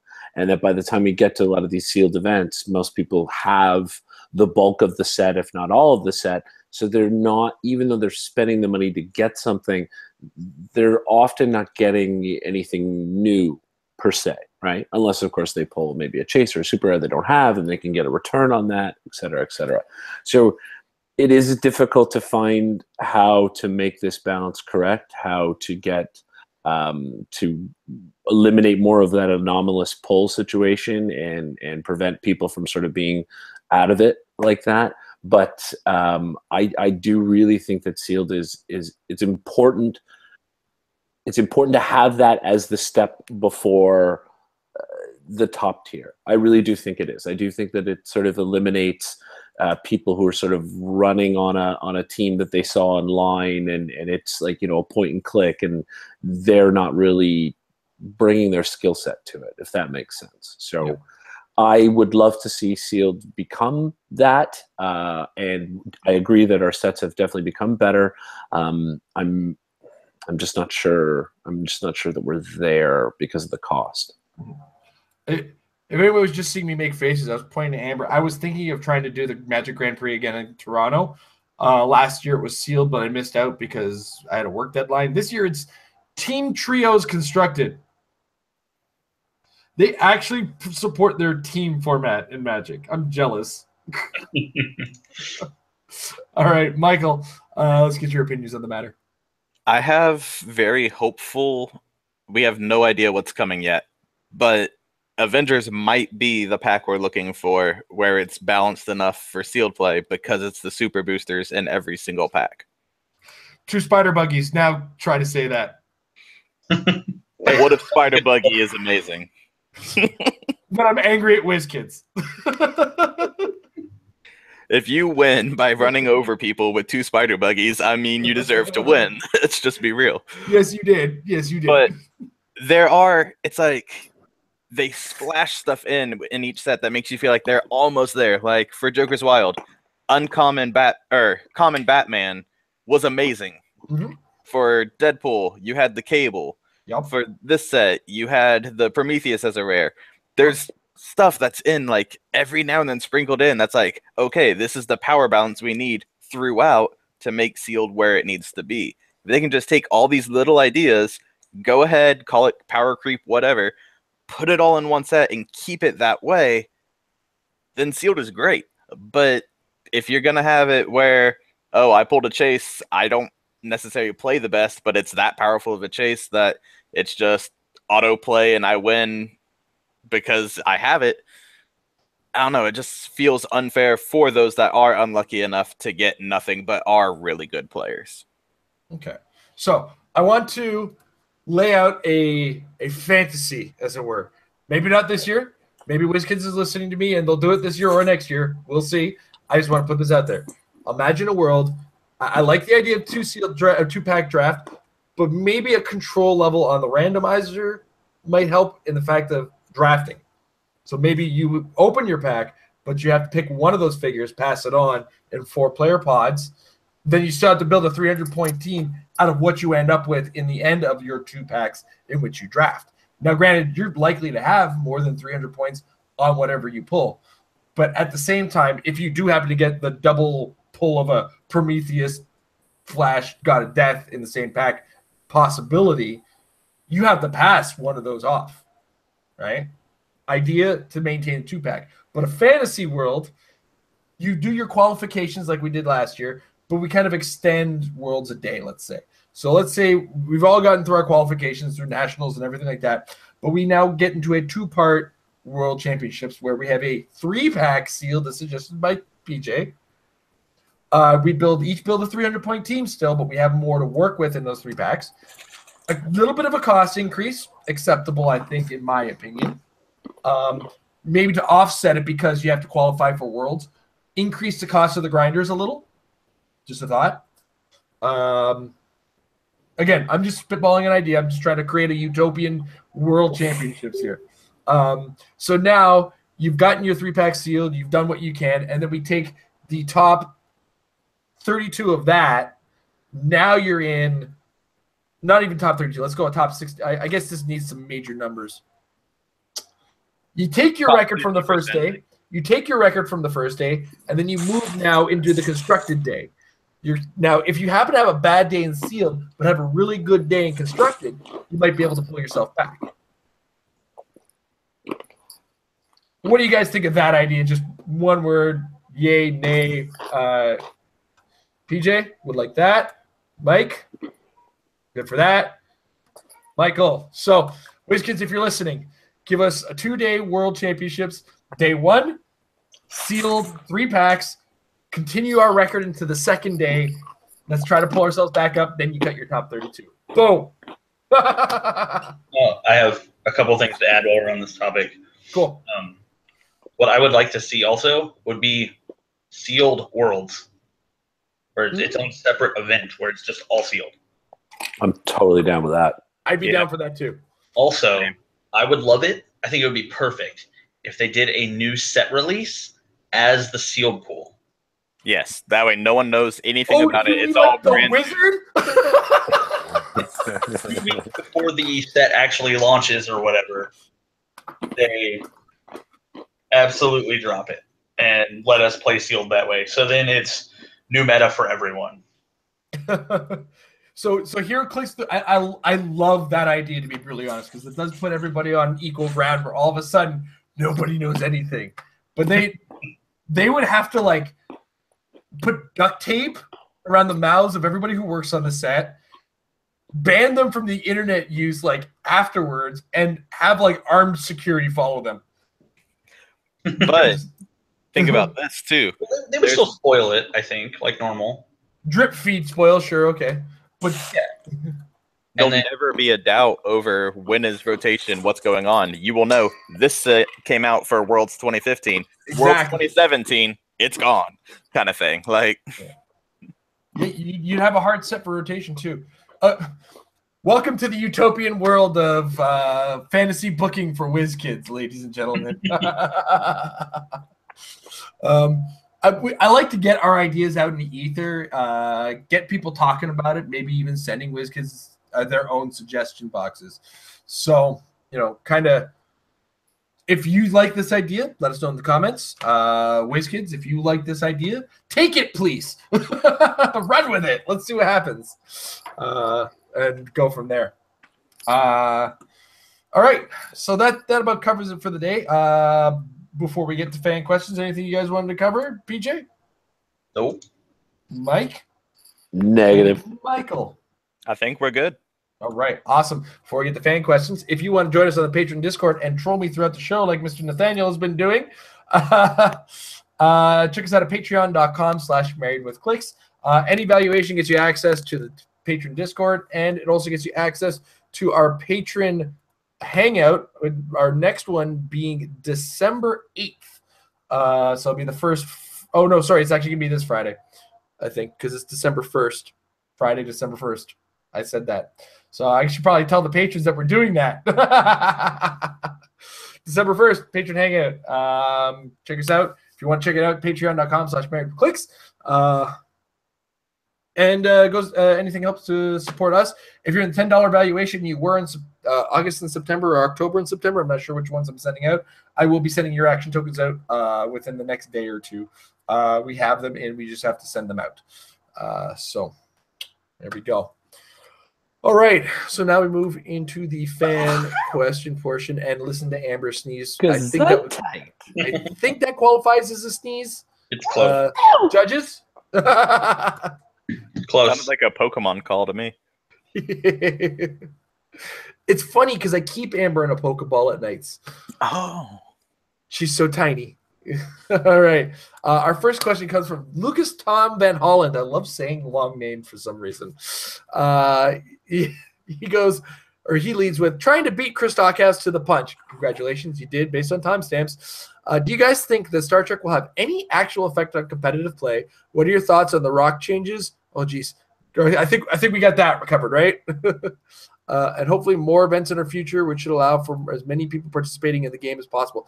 I think the only thing we really got to cover is Star Trek. And as far as competitive play, I only see Tribbles right now. Tribbles. And Tribbles in Uhura. Right? Tribbles. Yeah. We're all in agreement. Tribbles, for sure, going to see some play. Absolutely. I can't see how they're not. I mean, especially because there's been a lot of more interesting pieces that have come out recently with Mastermind. Yeah. I mean, come on. Tribbles. Yeah. Tribbles and Uhura. Tribbles are going to be expensive because everyone's going to want like 20 of them. Most expensive common in the world, ladies and gentlemen, will be the Tribble. It's going to beat Loki. You heard it here first. Because Loki's are what, $7 now? Or they got up? Yeah. Yep. The trouble with Tribbles will be the secondary market, man. $10 per Tribble. You want Tribbles? I got Tribbles, man. You can buy in cases just to hope they pull 5 Tribbles. Yeah, I'm thinking of upping my.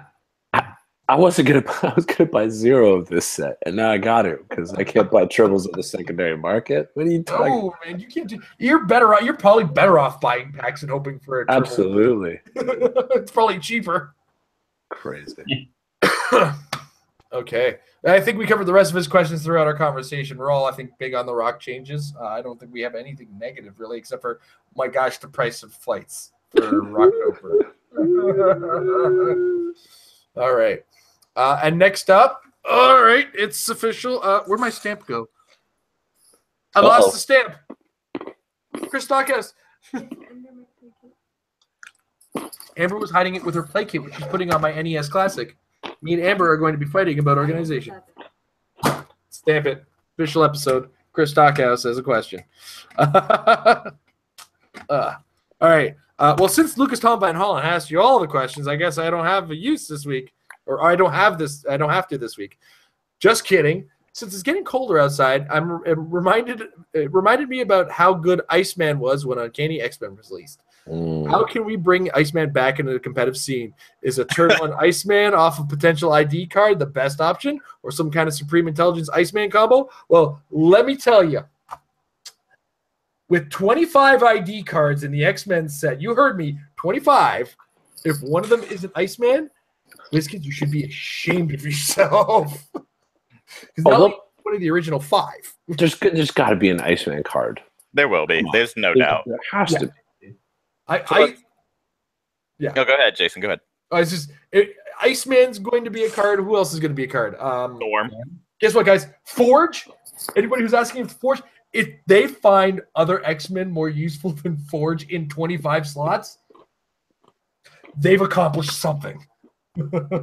Storm, Beast, Iceman, Forge, and Jean Grey will be some of the most relevant ones. Yeah. PJ, your thoughts? Pretty much covers it. If he gets an ID, he'll be playable.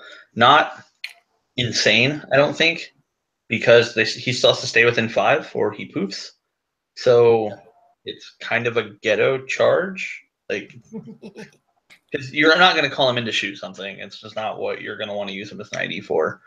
I was actually did a podcast last night where Dave Gosselman talked about an Iceman team that he's wanted to play for limited with Space Mikey. So because you can get the sidestep from there and hopefully keep like a Unimind locked down.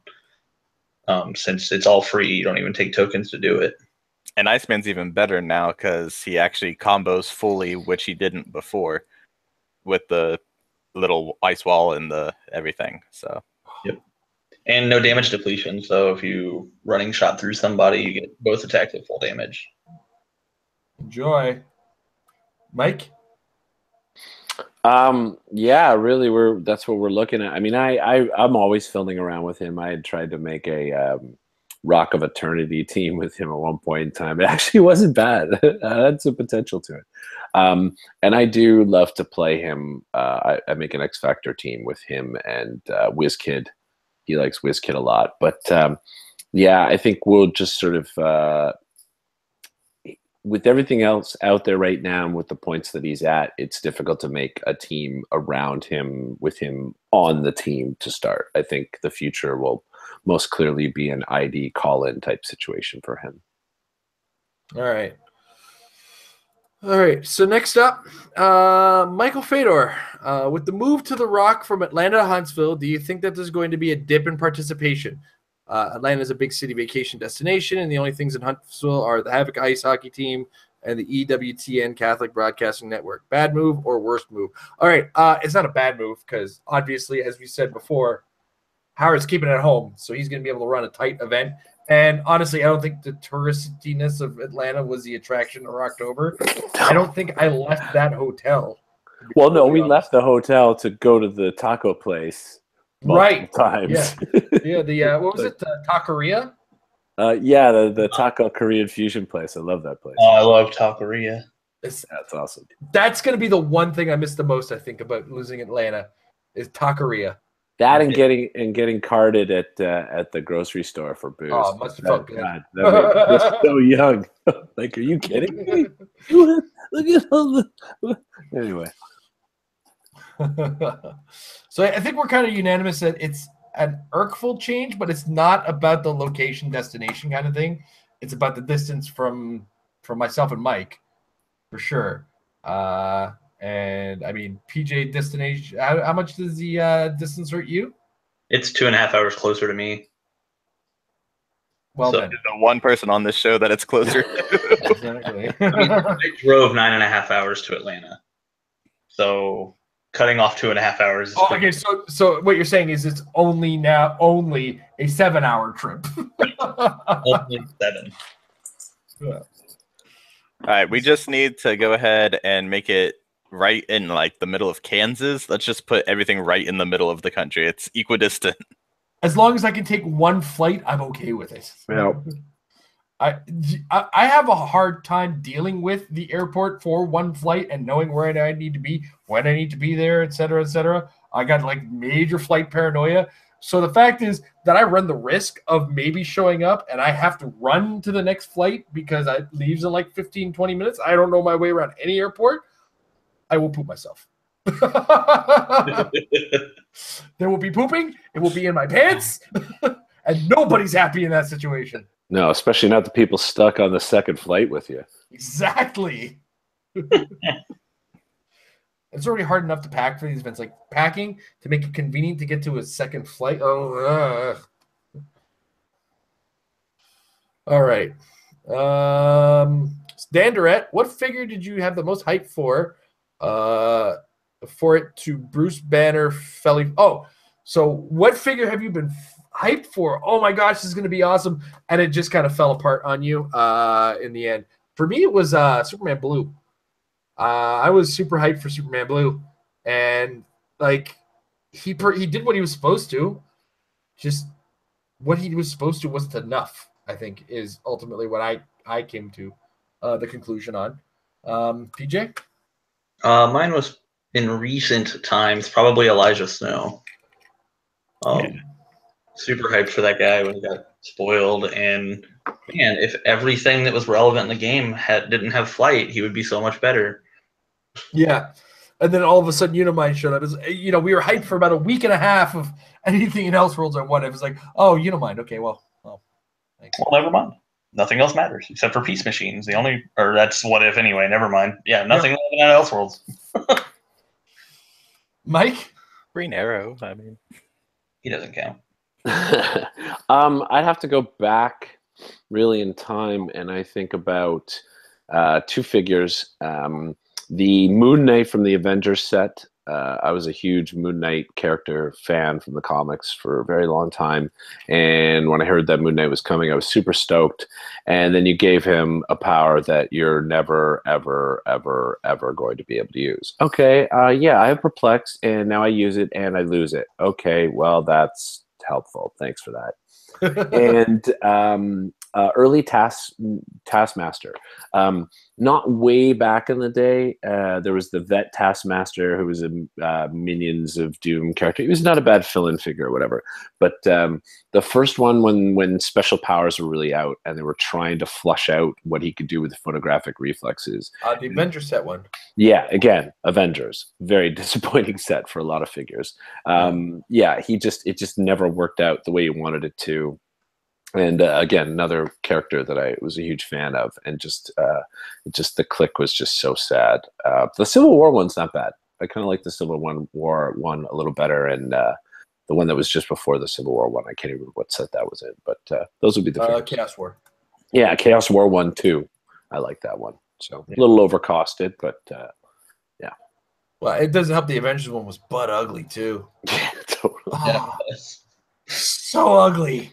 Do you know how much I like Taskmaster? Look at there he is, right there on the wall, right there. Hi, Taskmaster. I love Mike's wall of art. It reminds me I got to buy so many frames. It reminds me I need to go ahead and put the nails in the wall and get this apartment done. All right, Michael, what's your call there? So, two things that I've been hyped for and then very disappointed.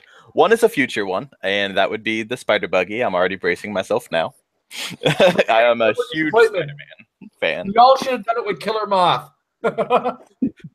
But when we had the whole what was it? The Spider-Man, the call in help from the Spider-Verse thing. Okay, yeah. I've always wanted like a team base of that kind of thing, and they've said they're not doing team bases anymore because team bases tended to not be very good for the game, and I understand that. But I just feel like there's so many, if they edited the way team bases worked, I feel like there's so many cool just thematic things they could do with it, like a team base of different universe Spider-Man working together, or all the different iterations of Thors and stuff like that. Like, there's cool stuff they could do, just don't make it broken, and that's the issue. You can't really do that. My biggest issue with team bases always was, this is already a team building game. You've given me all these figures on their own bases, and I am going to build a theme team with them. But now you want me to force them all onto one base again. that I never understood. I never understood why they came up with team bases. This is already a team building game, so I'm happy to see them die. That was my first half of the problem. My second half of the problem was, who thought this was a good idea in the first place? When I can one turn kill a Starro with this, what was it? It was Justice League. no, it wasn't even the Justice League. It was the Titans West or the Villains for Hire or Villains for Hire. Villains for Hire. Villains for Hire. It was just in one turn. Oh yeah, dude. Obliterated. My Justice League team base killed a Foom in one turn, and then killed a 600-point martial artist team, the entire team, on the other turn. So gross. I think that should be the catalyst. Like, is this too strong? Give it one turn versus a Starro. Is Starro still alive? Yes. Okay, good. We're going to set this. We're not super competitive. Now let's put an 11-click figure. Okay, that might have been a little much. All right. So that covers the Facebook. If you're watching us live, put big capital letters question in front of it so I can catch it, because it looks like the chat's been busy today. And it looks like the first one we got here is from Nolan Lake. What makes a good meta piece? Is there a specific point value range preferred for a main attacker? When is a figure too many points for the meta? All of that depends on value for the figure, and it's a wide array of things that make a figure competitive. Sometimes a figure is competitive because it can go on any team. Sometimes a figure is competitive because it is a team. And then it also will depend on the environment. So as an example, the Unimind at 375 points with friends, the Eternals on the side, was very effective in the limited format. There's no resources, there's no ID cards. You have to kill it like 4 or 5 times. It's just that much of a pain in the butt. It's really hard to get through, and it's got all the perplexities and whatnot. So, I mean, that's why that figure kind of stood out in that. But even then, at 150 points, and only a 5-click dial, the value per dial click that you got was astronomical. And that's it. There's no easy answer to the question that you're asking, is what I'm saying.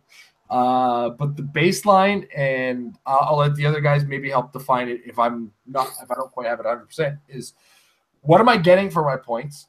Is it enough, or can I spend these points differently and get more?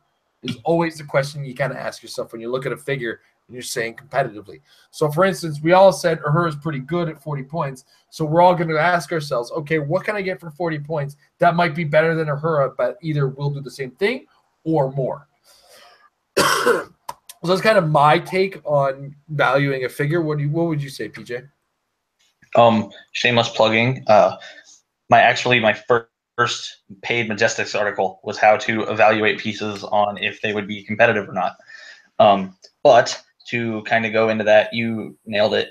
There's no defining it's this point value. It needs to be exactly this.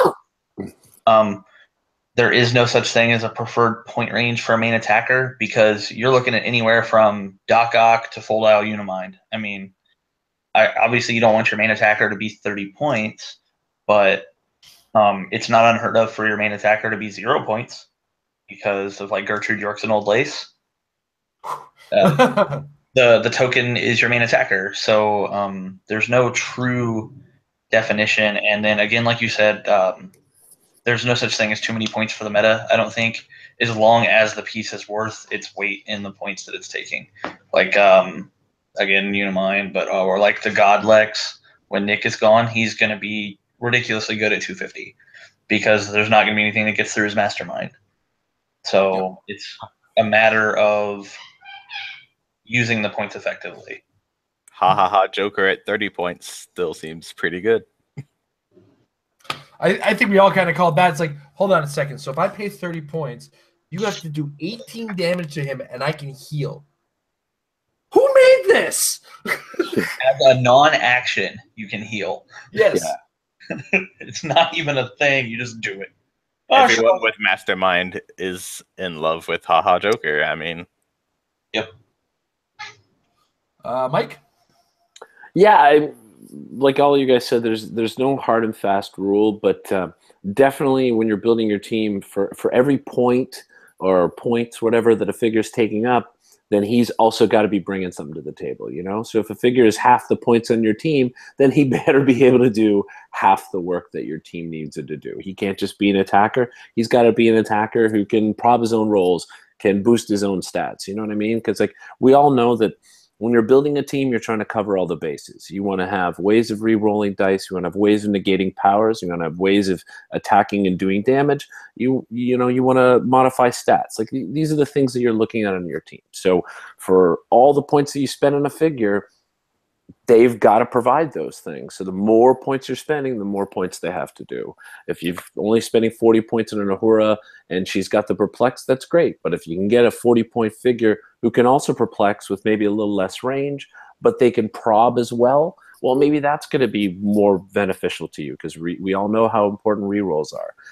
There's no hard and fast way to do it, but anybody who's going on your team and taking up points better be bringing something to the table with them. All right, Mike, Cole. I mean, y'all have all pretty much covered it. The only thing I can try to throw out there is if you do either Google or YouTube search, there are so many videos and articles talking about sealed play and how to build for sealed. That concept doesn't go away for constructed. You still want the same things that you want in sealed, just you may be using specific other ways to get those things. You want your main attacker to be able to do what they can do, but they're never, with the exception of maybe Unimind, gonna really be able to hold on their own against a whole large other team with lots of support. You need to be able to turn stuff off. You need to make sure you hit. You need to be able to make sure you're able to hit. Like I always call it the Trinity with Outwit, Prob, Perplex. You need some variation of those things. Will you always have it? No. There might be the time that you feel like, well, I don't necessarily need to prob if I'm playing Unimind and I have a 14 attack. I mean, you're still going to crit miss every now and then. It's going to happen. It's a dice game at the end of the day. But I think if you just sit down and actually read those articles and actually analyze how they're saying they build their teams and how they view certain things, specifically, we've been talking about Aurora a couple of times. She's 40 points. She has, what? It was 10 range for her? Yeah, 10 range perplex. 10 range perplex that ignores everything but characters. So she has sidestep. So she has essentially a 12 range perplex. Now, take that into consideration. Your other perplexers that you have for cheap, you got like the 25-point perplexers, minimum range 6. Is that extra 6 range and the ability to get a team ability maybe worth not running like a Henry or one of these new pogs, like a Batman pog for Outwit or stuff like that? There's so many low point versatile utility pieces in this game at this point that you really have to view point for point, what am I doing with myself? Can I play a single click figure for its utility, but then it's going to die with 1 poison and now I've given 15 points? You have to look at the meta and see, are you scoring points or are you killing one thing and surviving until the end? There's just so many different factors you have to consider when building. And when he asked, what are you doing with yourself, I had to make sure I had pants on. So, whoa. I don't. I don't wear pants. Well, I figured you don't wear pants. You're kind of like Bayonetta. The beard goes that low too, and it's not pants. It's just beard hair. It's in my shirt right now. It just goes all the way down. See? All right. Next up, William Dickey. Can I get Jason to say about in his sexiest Canadian? I don't know why they think we say about in some weird way. Because of South Park. We don't. Boot. What are you talking about? What's us all about? I think some Canadian went to Newfoundland and just ruined their opinion. Because what they're looking at is like the Northern Ontario mixed with Irish. And that's what Newfoundlander is. That's what next to none of the country talks like. It's an island maybe about this big on the map at best. We say A. It's fair to say that we say A. We say A all the time, eh? Oh, we say A. A. We say A, but we don't say a boot. No. What's this all about? What am I, Lucky Charms guy now or something? What's up? All right. It looks like he goes on to ask a serious question, though. Do you put Brainiac or Supreme Intelligence on Flash, God of Death? I had to pull up Flash God of Death dial to kind of confirm. I kind of feel like you put Supreme Intelligence because I don't see any value other than some defense powers occasionally on the Flash, where you get a little. I feel like there's more value in Supreme Intelligence. Some may disagree with me. I don't know. What do you think, PJ? I first want to point out that you can use both. Yeah. Fair. Why not both? Okay. I think let me double check his dial before I sound like I'm an idiot here. But I think you have a better option than Brainiac with Eclipso. Fair. Because he actually gives you powers that are relevant more often. You already have Precision Strike, but taking Stealth is an option because you don't really care about the Stealth Willpower click on Supreme Intelligence because you're Quintessent. So being able to spin past that to get you onto Prob would be fine. Like I think if you want to play him, you probably do both and just pump the points into him. I mean, he's low enough. At 125, the 162 point investment's not that bad. I miss the days of possessing to give prob. I miss War of Light entities in general. Things I thought I'd never hear once War of Light. Totally. Like, what are your thoughts? Yeah, I'm taking a look at him too and sort of pondering this. Yeah, why not spend the points and put both?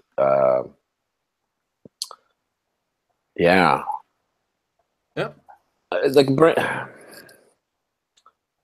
I lean towards Eclipso over any of them really, both for stealth or shape change as options to pick from.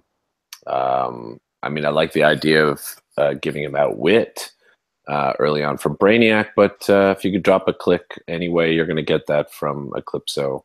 And the stealth really could give you a big edge since you're already moving around, and you can probably jump into hindering a lot anyway. Pretty typical strategy for flying hypersonic, right? To get into some hindering, poke and run. So I'm actually leaning towards Eclipso, but if you've got the points, you should put both. Mm-hmm. Anything else you want to add there, Michael? Well, hopefully you're with Outwit, you're not in range to actually use your Outwit before you hypersonic. In an ideal play, you're far enough away that you're not in danger to have to do that. But either way, you're looking at, do they have Pinsai? No? Cool. I have 2 rollouts with Imperv and Super Senses. Do they have Pinsai? Cool. I have 2 rollouts with Shape Change and Super Senses. Like, I really like Eclipso on it, to be honest. For 12 more points, clicking up Supreme Intelligence isn't bad. Get it to where you want it and leave it there. Or if you think you're just going to survive because you're just running, smacking, running away, I mean, I guess you can try to go all the way, but I don't see that happening. No, it's really more about getting on that sweet click for you and keeping it there. I don't think anybody's trying to bring him in. Yeah, you go to Perplex or Prob and sit, probably. Yeah. Most likely Prob. Yeah, you can't perplex away a critical miss is always my case. Yeah, I would most likely sit on click 5, and if something went wrong in the game, allow myself to drop to click 6 to regen. Yep. I agree with that. Yeah, absolutely. Granted, you do have basically Black Lantern where you're steal energy, plus if you kill, heal again. Yeah, but that's not always going to work out. Yeah, well, that's exactly. That's why. Hitting, like, if you're like, well, I can just heal every time I hit, you still have to hit. Yeah. That's why. Success no matter what now. Click and 5. Then the next turn, if you go ahead, click 2 more times for attacking, you're back on Prob again after the regen. Yeah. All right, so yeah, we shared our thoughts on that one. Hopefully it helps you with your decision making. In the meantime, I want to take a little bit of time to thank our sponsors over at hcrealms.com. Your one-stop source for all things Heroclix. Check it out. Use the unisection. Everybody does. I had to check up the Flash God of Death dial a second ago, and that's what I used was hcrealms.com. Use the units section to track your teams, build your collection, track your collection, and come up with your ideas. It beats shuffling through all the cards. Trust me on that one. And it is the only reliable source of that on your browser. There are some web apps out there, but this one I think is one of the best. As well, check out the forums. It's where the discussion is happening. A lot of things get discussed on hcrealms.com, as well as Facebook.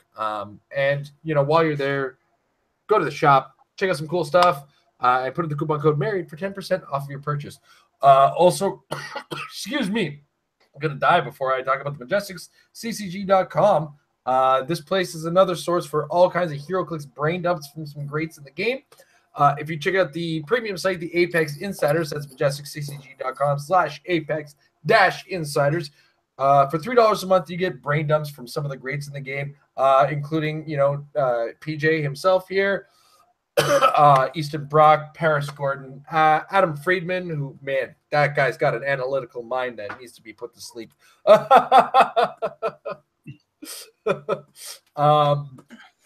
And other great players in the game, regular champions and whatnot. So $3 a month gets you access to that. If you go to majesticcg.com on a regular basis, there are regular articles that are not in the premium wall. But I do want to take some time to thank Mr. PJ, Mr. Mike, and Michael for joining me on the show today. And guys, Harley's out. Star Trek's around the corner. Start getting up some ideas. The holidays are around the corner. It's a great time to start building some teams. Get some practice, because practice will make your teams better. See you guys in the next episode.